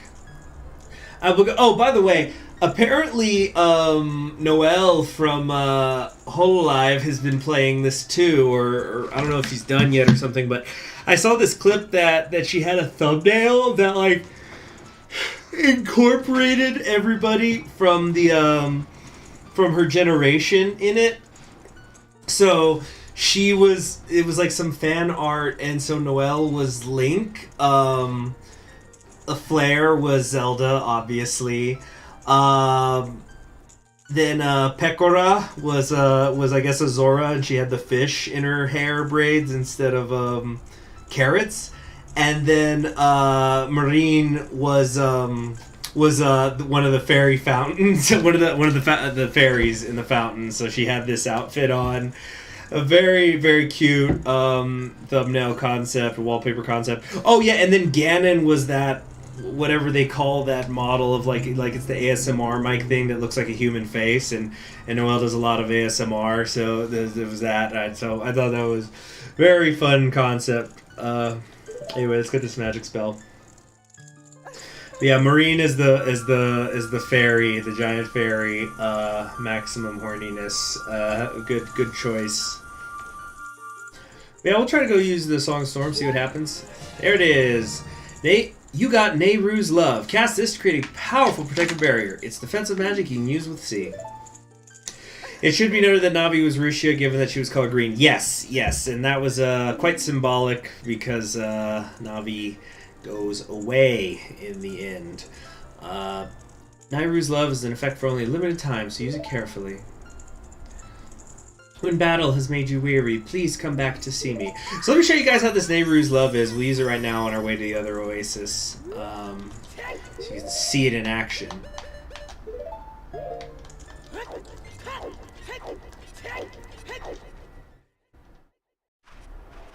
Alright, here we go. So, like, look at these things. Ow, it hurts! But, if I cast Nehru's Love... Rah! Yes. I have the power... Wait, what? I thought it wasn't going to hurt me, or maybe it wasn't up yet. Come on, try to hit me. Let him hit me. Okay, it still hits me. Oh, I take, like, half damage. That's it. Yeah, I think. Or something. Maybe I'm... Yeah, never mind.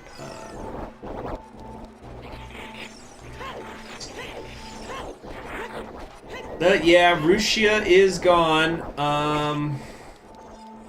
It's my understanding there's people who are trying to, like, get cover to not delete her channel. But I don't know. I think all things considered, like, they warned everybody. They said, okay, you got to the end of March. Like, if you want to, I'm sure there's, like, some sort of, what do you call it?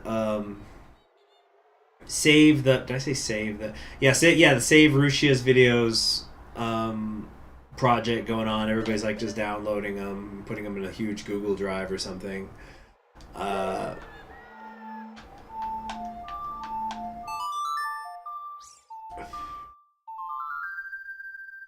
That's the Sun song. I'm stupid.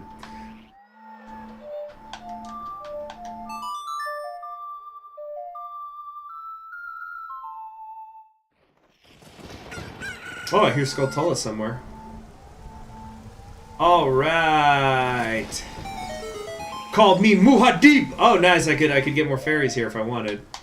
Might as well. I wonder if I can keep doing that, like just anytime I want to get some fairies, just have it right here. So there's 2 fairy fountains here, basically.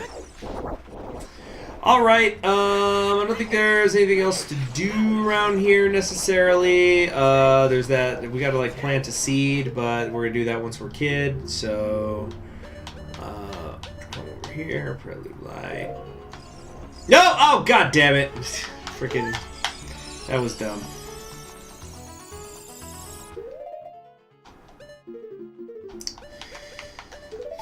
I don't know. Dun, dun, dun, dun.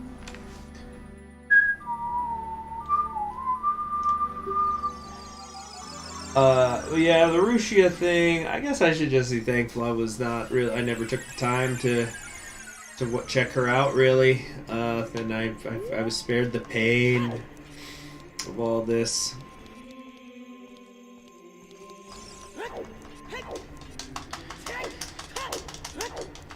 But friggin', speaking of Hololive, I'm trying to have my wallet is having a stern talk with me that I need to not, get any, Hololive merch, that's coming up for Crody's birthday because I gotta spend that money on other things like rent money and food. Crony's great, and I'm sure she's gonna have some cool merch. But no. Having said that, I did once buy Hololive merch. I won't say from who. I won't say what it was. Maybe they already have, actually. It's not a big deal. But I just don't want to say. I don't want people to say I'm playing favorites. I guess the only thing I'll say is the funny thing was that it was a Japanese one, so like I can't even watch her streams because I don't understand them. I only watch VTubers through highlight clips. Yeah, that's me too. That's all I have time for. I can't sit down and watch a stream because if I have time to watch a stream, that means I have time to do a stream here with you guys, you know, and that's more important. Okay, wait. I'm getting dizzy. Hold on a sec. We need to go right here. Requiem Spirit. So it's A down, right down A.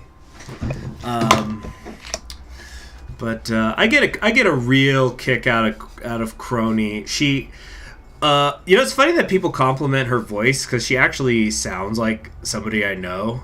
So that's kind of funny to me that like everybody's like always talking about like, oh my god, her voice, it's like pure sex and whatnot.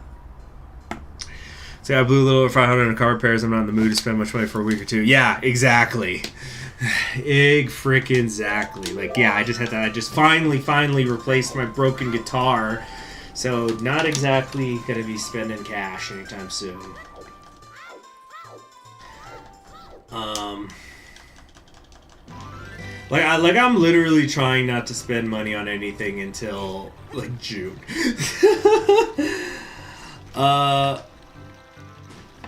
Anyway. Oh, young Link looks so cute after running around as Big Link with his big nose. The nose plays. The nose works.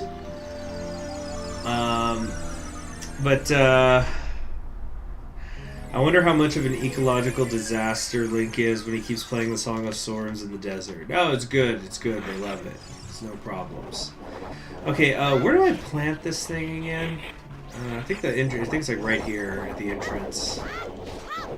So, we've seen a lot of types of love in this game. We've seen familial love, childhood love, like, you know, friendship, romantic love, love of those who have passed on. But I think there is a certain type of love we have not really investigated yet. That being some, Euros, perhaps we'll call it. Well, don't you worry, the Spirit Temple Guardian has got us covered there. Bow, chicka, bow, wow. I haven't seen you around, kid. What do you want? Let's see. To see the temple? You're just a kid. The temple is no place for kids. Haven't seen you around, kid. I'm looking for the sages. We can tell a stranger is sage. I don't know anyone like that. And then finally... nothing really. You have nothing to do? What good timing. Could you do me a favor, kid? Wait a second. I want to ask you first. You wouldn't happen to be one of Ganondorf's followers, would you? I hate Ganondorf! Uh-huh. You've got guts. I think I like you. First of all, let me introduce myself. I'm Sorry, hold on. I'm gonna be right back. Gotta fix something.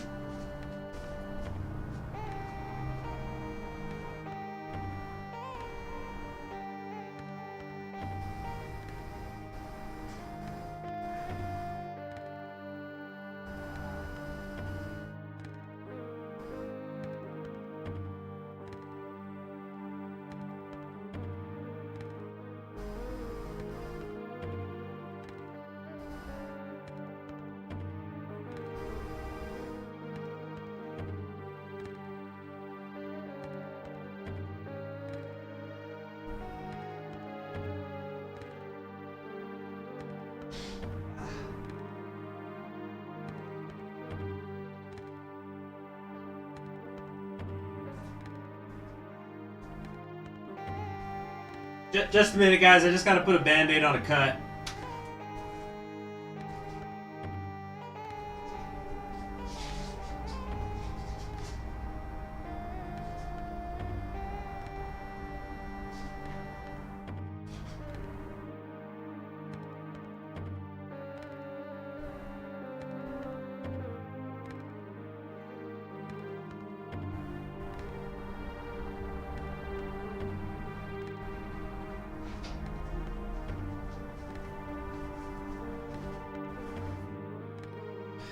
Okay.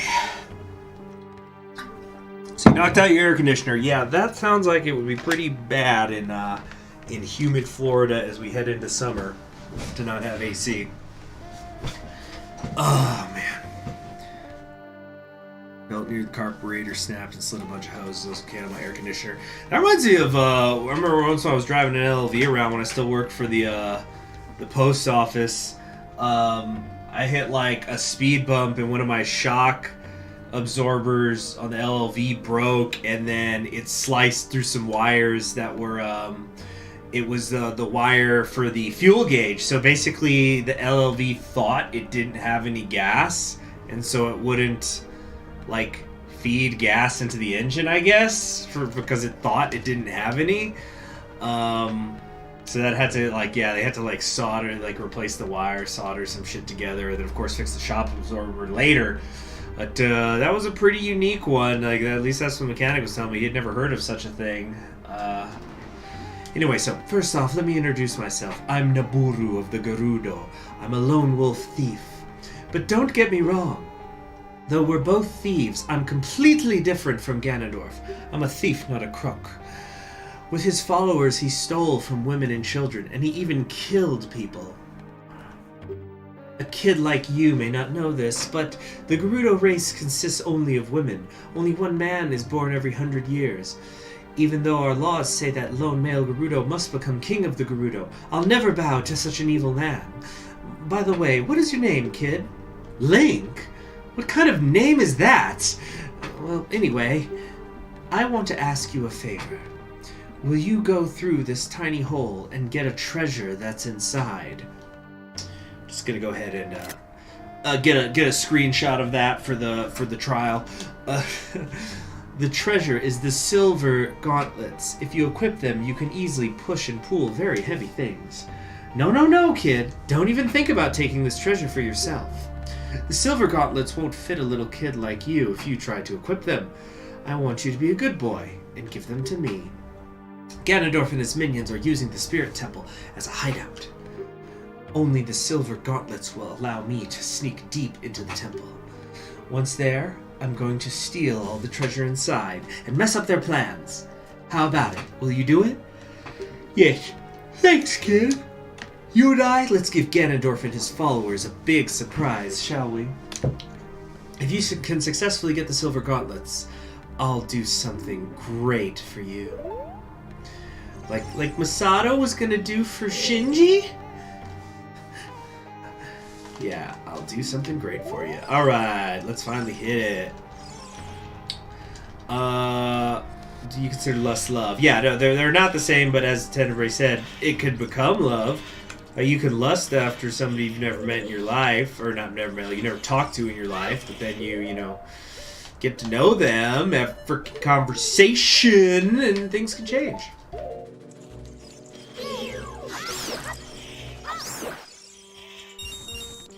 Alright.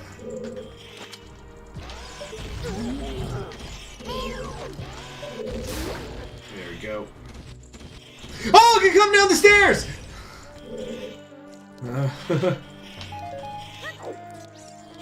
Alright, whoops. Go. Ow. Okay, let me equip the doggone slingshot.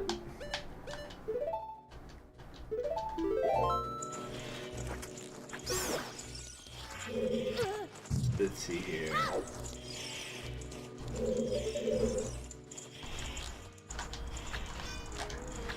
Oh yeah, so let's talk about literature, which I was doing earlier. Yeah, so yeah, I'm working on Ulysses. It's going pretty good so far. I'm really glad I had read fucking A Portrait of the Artist as a Young Man this time before trying to read it.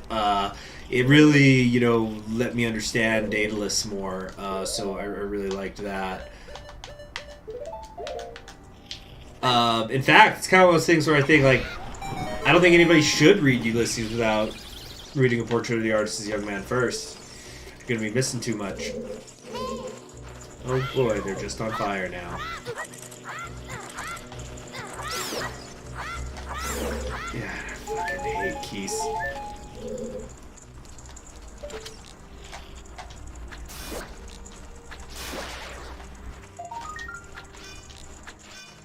What? There we go. The heck?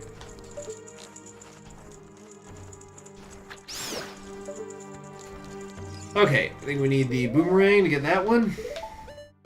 So, yeah, it's going good, but I know that at some point there's going to be like 150, I think it's about 150 pages in my edition chapter of frickin' Ulysses, so that's obviously going to be, you know, difficult to deal with. So we just gotta go bit by bit. But the other two books, yeah, I want to do is I wanted to do Life and Fate, which I'm like reading a bunch of Russian literature to make my way toward that. Okay, so we can't get through here. And then the third book that I want to do, and I'm actually going to try to get a friend of mine to read it with me, because I know he has a copy, but he hasn't read it yet, is Infinite Jest, which is supposed to be like the peak of modernism / postmodernism. Some have even called it the first postmodern thing, and like that's one of those things where it's like, man, just shut the fuck up, you know? It's like you just sew up your own ass on what's modern. Because I guarantee you, in like 1,000 years, you know, Ulysses and Infinite Jest are books that are like almost 100 years, they're like 70 years apart in publication, and they'll just be seen as part of the same movement, you know? And you're like, oh, there's Mo, Pomo, and Po-Pomo. Just shut the fuck up. Oh, dang it, I mistimed that. Oh! I flew back because I was trying to jump on him. Oh, get the fucking Deku Nuts. Duh. There we go. Bitch.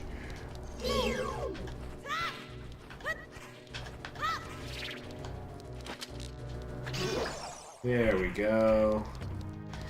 Alright, how do I get this thing down? Oh.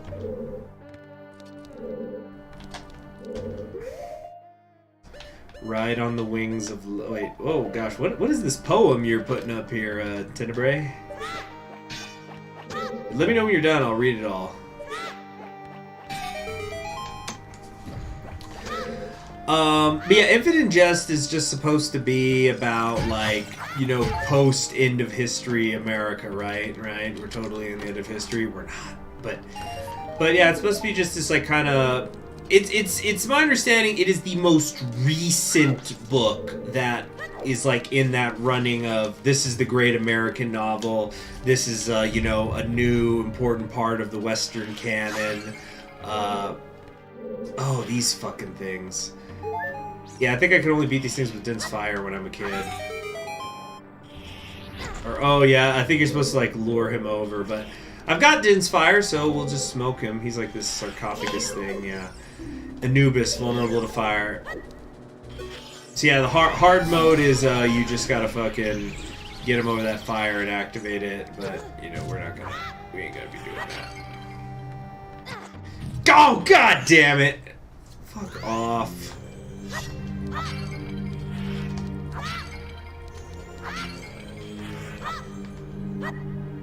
Let's see here. Trailer of Black Myth Wukong. I'm gonna look up the poets, see other works. It's interesting.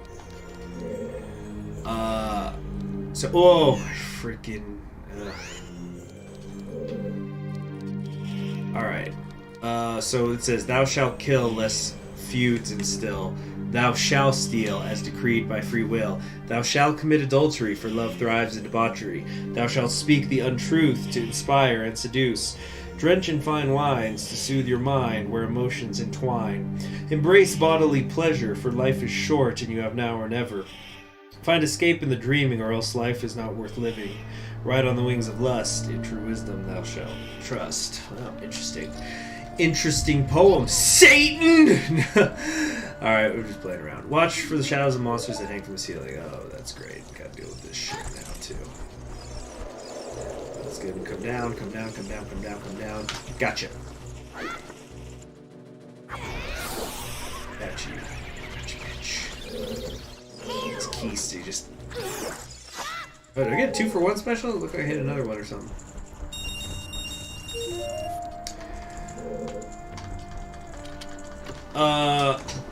Yeah, so anyway, for the purposes of getting to those books, like, you know, for Ulysses, I was reading all the stuff that James Joyce did before he wrote Ulysses, so I've been making my way through that, and so I'm working on Ulysses now. But then for working my way for the Russian literature, right now I'm doing Alexander Pushkin, but I'm going to read a bunch of other, like, Silver and Golden Age literature on the way. So I have the list written down somewhere of all the stuff I intend to read, but it's basically I'm doing Pushkin. I'm not going to read everything from all of these artists, all of these authors, but, like, I'm going to try to just at least read something from each of them. So it's going to be, like, Pushkin, Lermontov, I think, is the guy who did A Hero of Time, some Gogol, Tolstoy, of course, Dostoevsky, and then once I get into the 20th century, then we're getting into, like, you know, then I think I might actually, if I could find a cheap copy, because, like, they seem to be expensive everywhere I've looked so far, or maybe I'll just check it out from the library, is maybe finally sit down and read Leon Trotsky, excuse me. It's because the LT and the Leo, and I always mix those two up, like when I'm saying, like, I know they're different people, they're very different people, but, anyway, I might sit down and finally read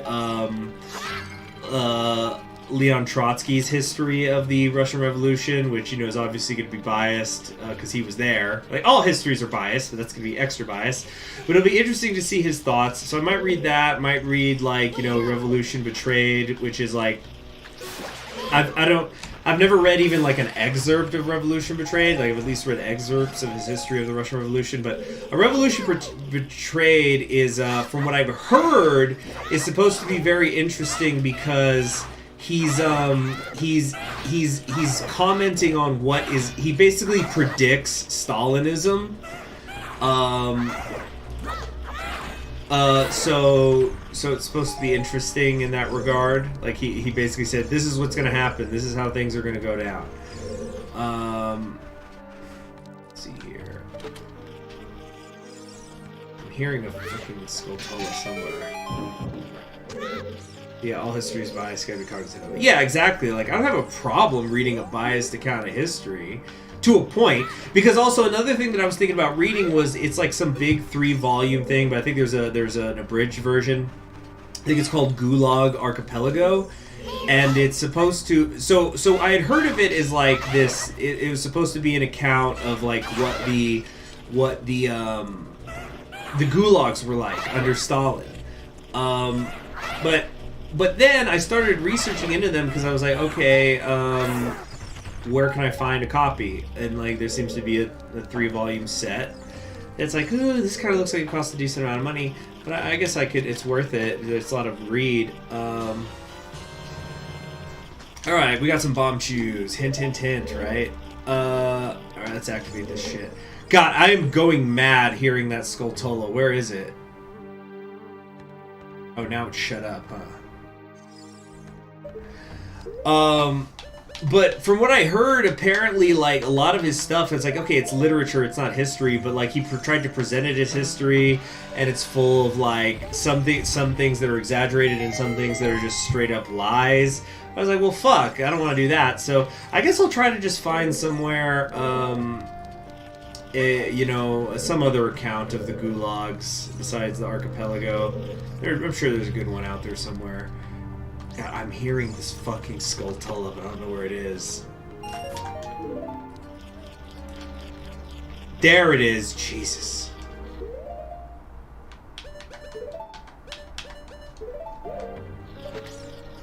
Die so you can shut the fuck up. But yeah, anyway, so once we get to the 20th century and post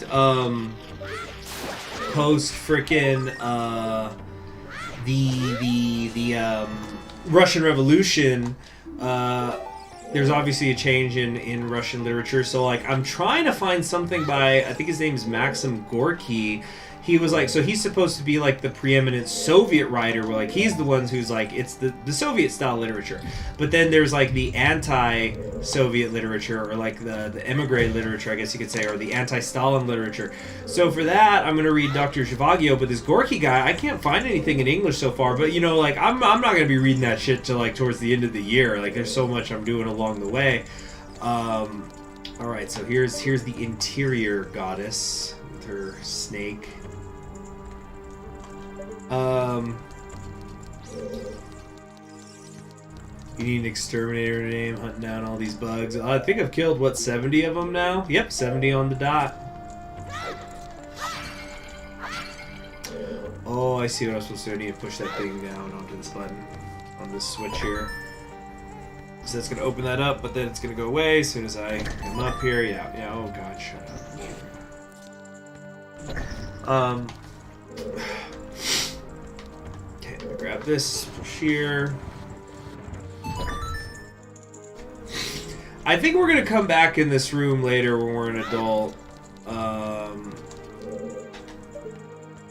Yeah, we need to like somehow get in front of that Colossus's face and like we melt its face or something. Yeah, so I'm gonna do Dr. Zhivago. Which is by Boris Pasternak, who's a playable leader in the New Order. What else? I'm going to be doing some Chekhov. I'm going to be doing some Turgenev. Like, obviously now I'm listing things that are out of order. But I think Dr. Zhivago will be the last one before I finally read Life and Fate.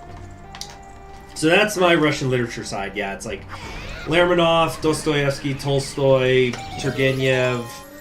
Yeah, just all sorts of people. Oh shit, is this it? Are we getting it now? Is this it? Is this Silver Gauntlet?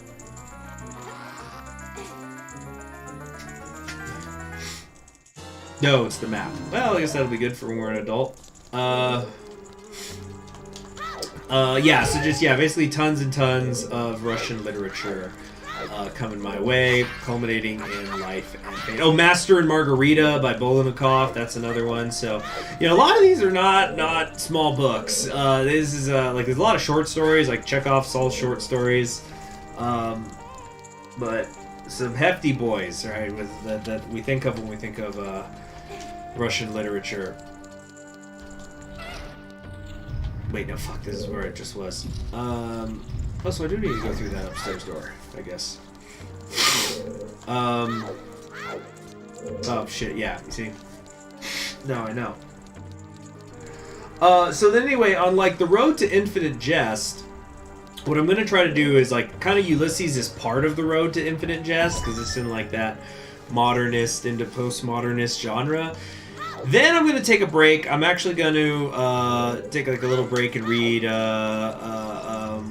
another book by one of the great American authors, Steinbeck. Now that's not modernist at all, but like it is one of the great American novels. I think I'm gonna do East of Eden, just to kind of give myself a break with something that's enjoyable, because I don't want to say that Steinbeck is a simple writer, but he's a very beautiful, soothing kind of writer, maybe would be the better way to describe him. I probably have to get all of these. Ouch, shit. So I was going to do that.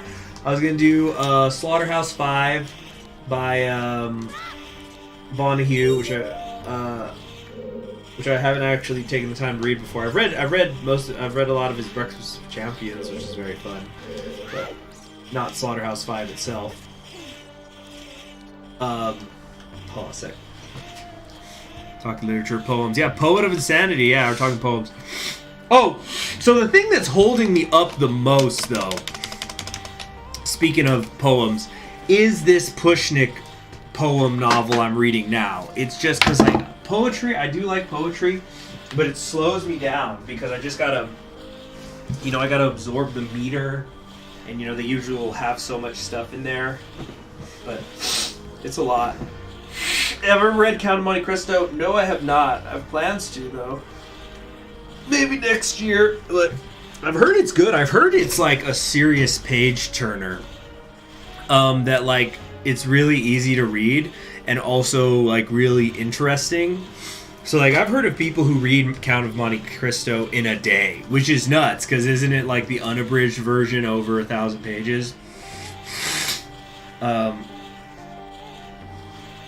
But hold on a second. I'm checking I have a list here I'm pulling up of the postmodernist stuff that I wanted to read this year. Modernist and postmodernist. There's an anime of Count of Monte Cristo? Well, friggin' The Simpsons did a Treehouse of Horror of it. Yeah, okay, yeah. So here's the idea. So like after I'm done with Ulysses, I want to reread East of Eden just to kind of clean my palate. Then I'm going to do Slaughterhouse 5. Then I want to do 2 Thomas Pynchon books. I want to read The Crying of Lot 49. And then I'm gonna do, and that one is really because like I found it for $1.50, so it's like okay, this is the short one. Let me read that first. But I think it's like the main character's name is supposed to be a play off Ophelia or something. And like I love Hamlet, it's my favorite Shakespeare play. It's one of the things I'm really liking about Ulysses is a lot of the Hamlet, how it plays off of that.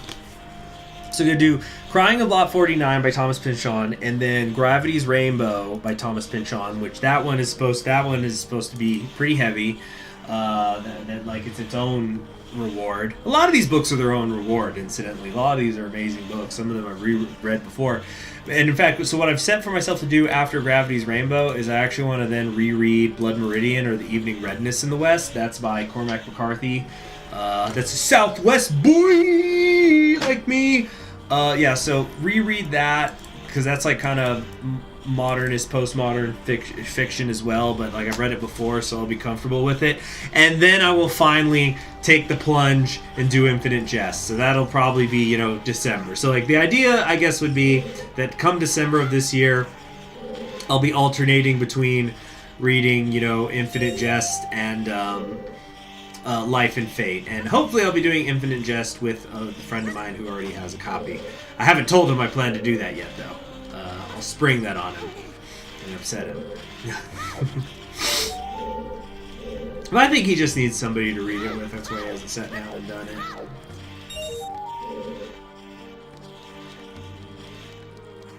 Let's see.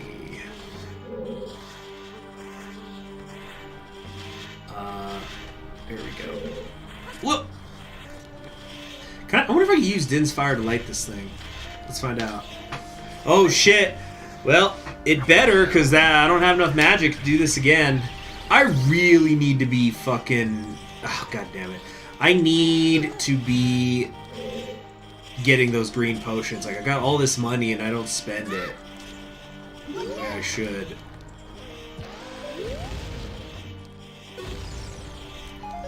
Alright. Okay, let's do this kind of awkward throw here.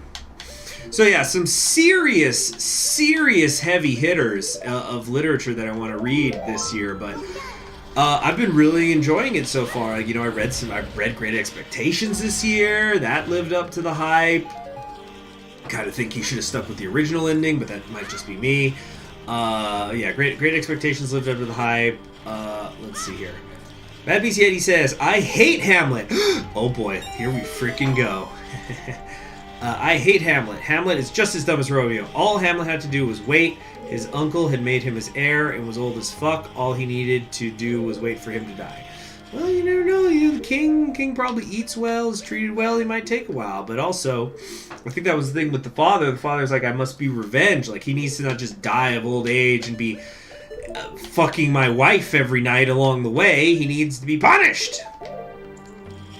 Incidentally, how do we feel about the like the Freudian thing with Hamlet? Like, you know, the allegations of that maybe he wanted to bang his mother.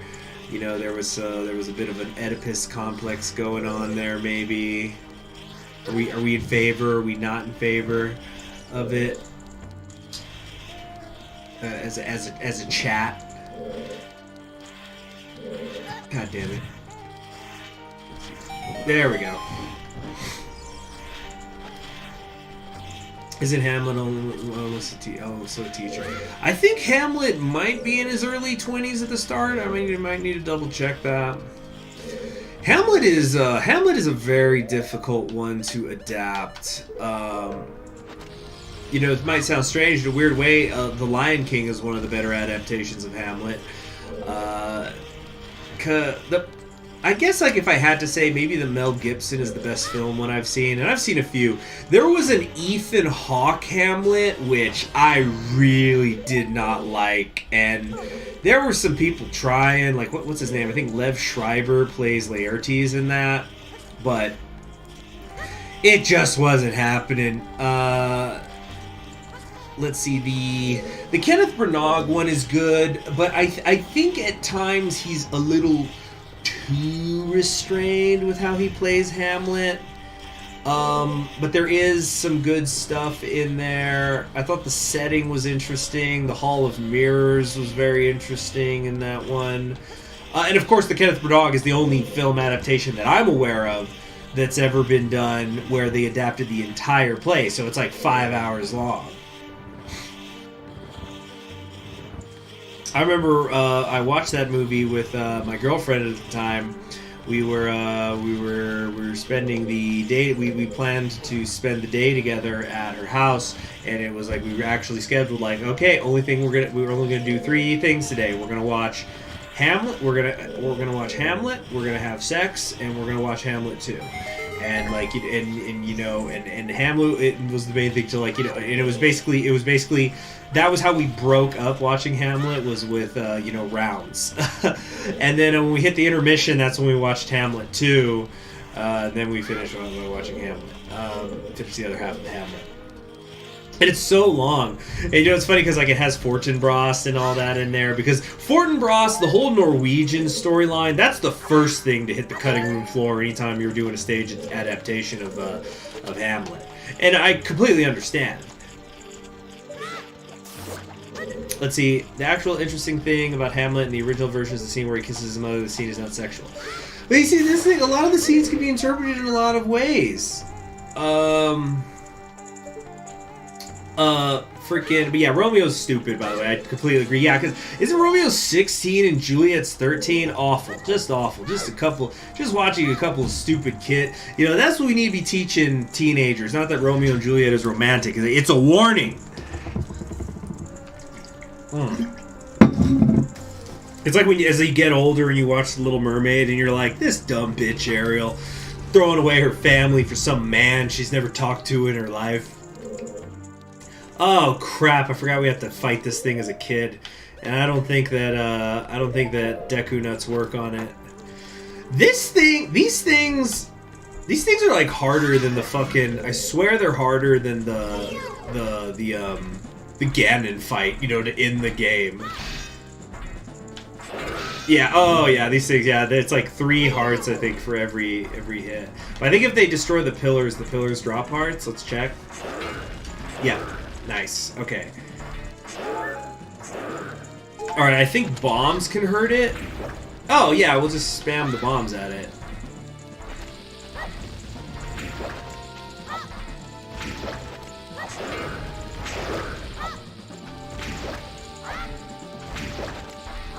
Yeah, there's probably a way you're supposed to fight this thing with your sword. Yeah, like here. Yeah, that's the way you're supposed to do it, but we'll just use the bomb strategy. But yeah, I'm a big fan of Hamlet. Definitely my favorite Shakespeare play, and he's got a whole lot of them. But like the thing with Hamlet is it's so complex that whenever you're doing an adaptation of it, it's like you have to pick and choose what you're going to be emphasizing, because you can't do everything. Like I have a friend who he's done a couple of productions of Hamlet in theater, and I remember it's so funny because, like, you know, different people pick up different things. So like me, all right, the armor is getting worn down. I think we can. There we go. Damn, I'm good. So for example, the first production of Hamlet where he played Hamlet that I remember, this guy I used to be friends with. He was like not directing, but you know, the director was working closely with him because it's like you're playing the title role. You know, we're gonna kind of work on this together, and he had experience as a writer as well. So like basically the two of them together were figuring out, okay, first thing we gotta do when we're adapting Hamlet is what scenes are we cutting? We gotta cut out like at least 50% of this. Right here. Hey, what's up, Link? Surprised to see me! Long time in this world is almost nothing to you, isn't it? How mysterious. Even though I thought that the tales of a boy who could travel back and forth through time was merely a legend. Link, you have fully matured as an adult. From now on, the future of all the people in Hyrule is on your shoulders. Maybe it's not my time anymore. Here is my last advice, though. 2 witches inhabit this temple. In order to destroy them, turn their own magic power against them. Hoot hoot! Do you want to hear what I said again? No, never again. He's the sage in bird form. He might be. I will continue to watch you. Hoot hoot! I see you when you're sleeping. I know when you're awake. I know when you've been diddling yourself. So be good for goodness sake. Alright.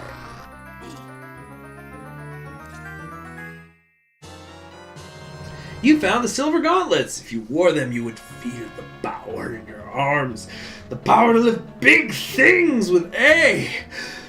But these gauntlets won't fit a kid. Plus, you promised you'd give them to Nabooru. You should keep your word. Here we go.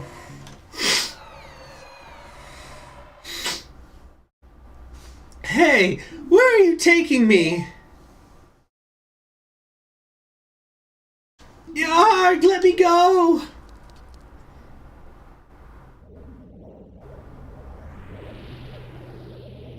You fiends! Ganondorf's minions! Yeah, we'll talk more Hamlet in a minute, for sure. Let's just get through the scene.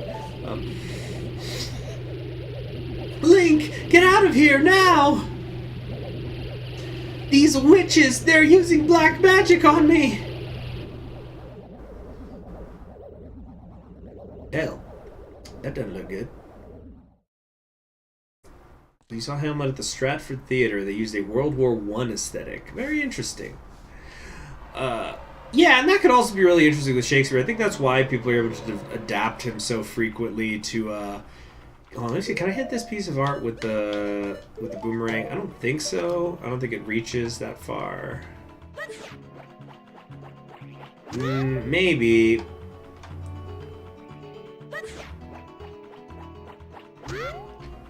Wouldn't Nabarro be the first of the canonical death of the sages? Did we see her die?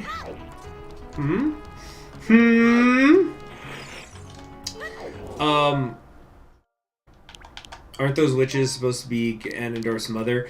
They're like his surrogate mothers, I think. Like I don't think they gave birth to him, but they raise him. I think it's like because they're very, very old. They're hundreds of years old, so they've raised several males, and I think the idea is that whenever the male is born, they take that male from its mother and raise it.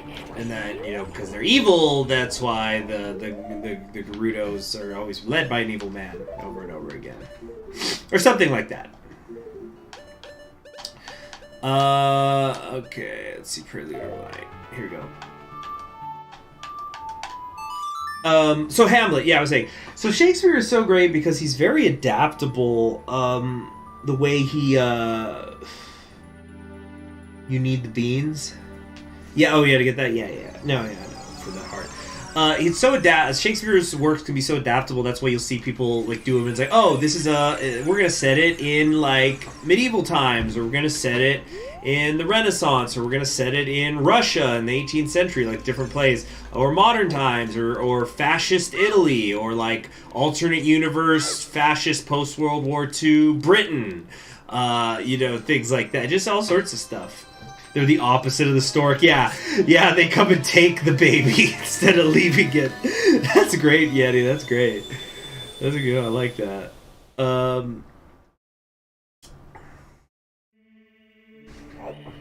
Alright. Well, I'm trying to think if there's anything we need to do before, like we might just kind of set up here to get ready to go in the temple, but I'm not going to do it just yet.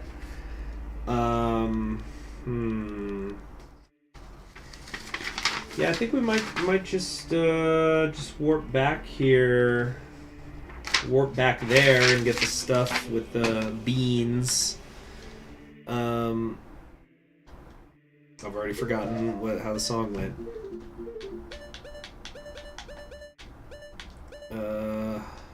Okay.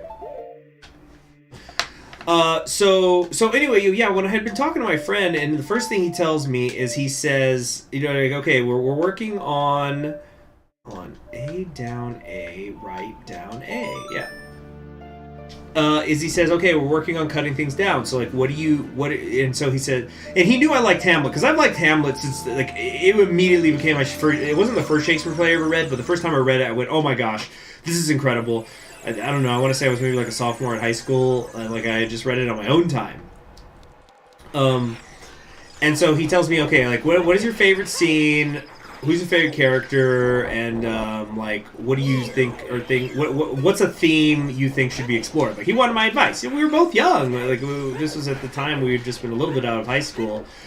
And, so he said, and so I think I remember I was saying I felt that people didn't talk enough. And of course I've since found out there's plenty of people like in, the literature of Shakespeare that they talk about it all the time. But that's what's cool about Shakespeare. I love that when it happens in any sort of novel. Oh, there was like a Skulltula back there. Hold up.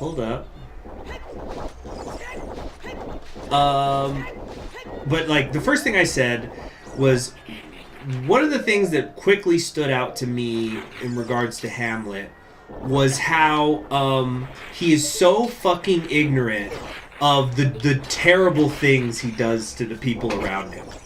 And here's what I mean by that. Oh shoot, I don't have enough magic. Let's hit the fairy fountain. And so here's what I'm talking about. So like Hamlet is a story that the instigating event is that the king of Denmark has died. And allegedly his ghost visits, and Hamlet sees him and says, I was murdered, you need to murder the one who murdered me. You need to seek revenge. That's the catalyst for the whole fucking play. Then over the course of his revenge plot, he kills Polonius. So Polonius is his girlfriend's father, but also the father of Laertes. So then Laertes wants revenge on Hamlet. So Hamlet creates a counterpart to himself, and he's completely fucking ignorant that he has done anything wrong. He does not show any sort of remorse. It's been a couple years since I read Hamlet again, but I sure as shit don't remember it. It's a long play. There's a lot of details. I might have forgotten something. Fucking shit. Protect me. Yeah, so I was telling you, so he there's a fan, it's like he kills the father, he drives the daughter insane, and then he ends up killing the son too. So like he just destroys a whole family of people who, maybe not Polonius, but like the kids are probably better people than he is, you know? Alright, looks like we have to jump on there with the beans. So I just thought that was a really interesting thing. But yeah, so he ended up doing that adaptation, and he had done a couple different kinds. Was it this one or no? Shit, it's the wrong Dune thing. It's the other one. Yeah, I think he might not be live, Tenebrae. But yeah, great minds thinking alike. Oh, god damn it! Like my love of these hoverbirds. She's swinging this enormous sword at the little birds. So he'd done a couple of adaptations, and I remember one of the ones I went to. Claudius and his mother, the queen, were played by kind of older people. And then he was talking. Oh, shoot. Okay, good. Now we do the Sun Song.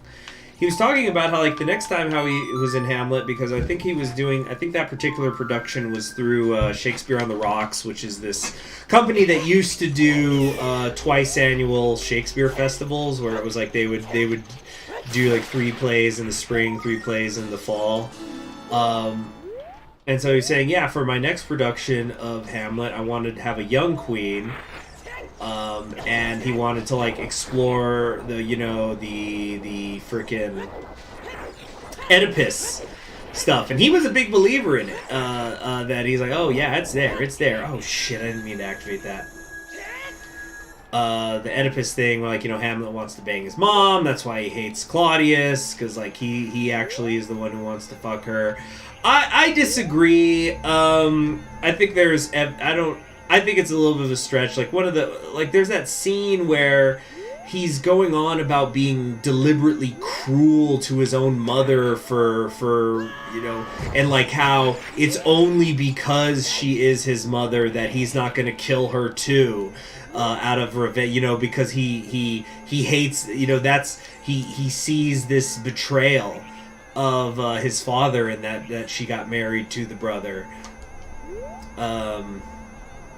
I don't know, but I'm not militant about it. But also the thing though with my friend who wanted to have like a hot young queen, he took a lot of pride in banging his co-workers on all sorts of sets, movie sets, stage shows, etc. There we go, fucking finally.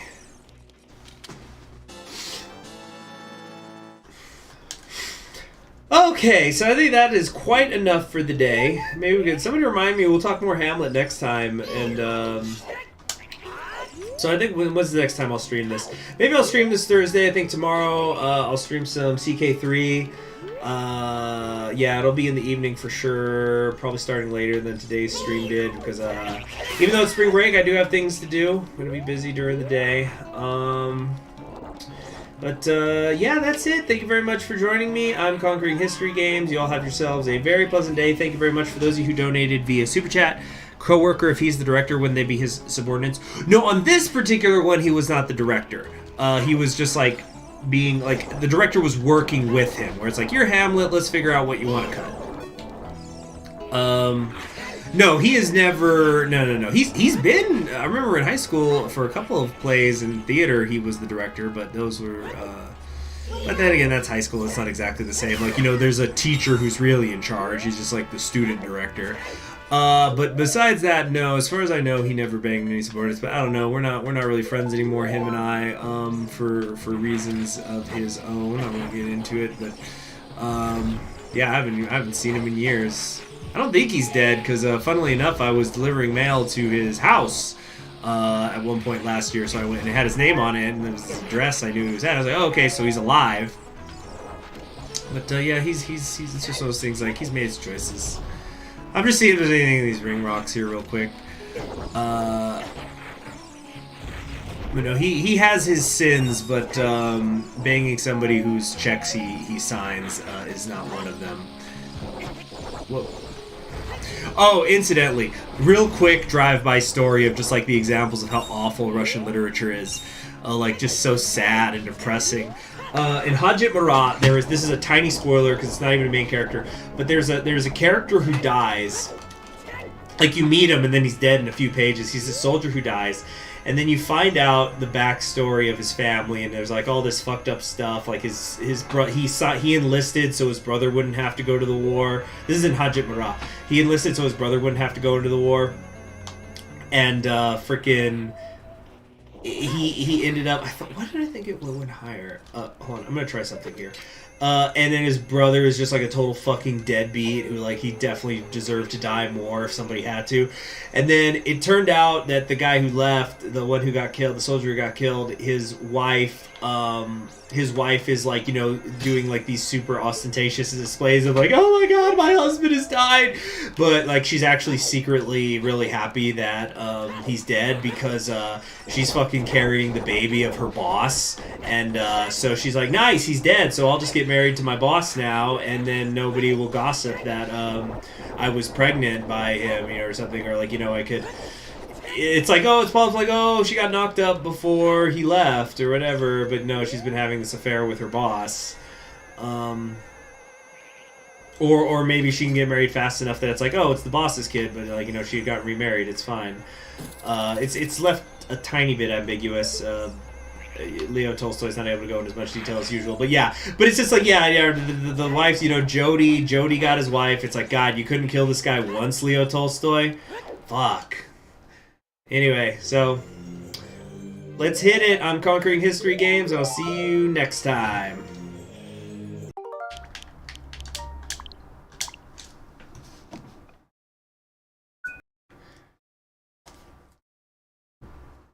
Jody's got your girl at home. Why is the stream not stopping?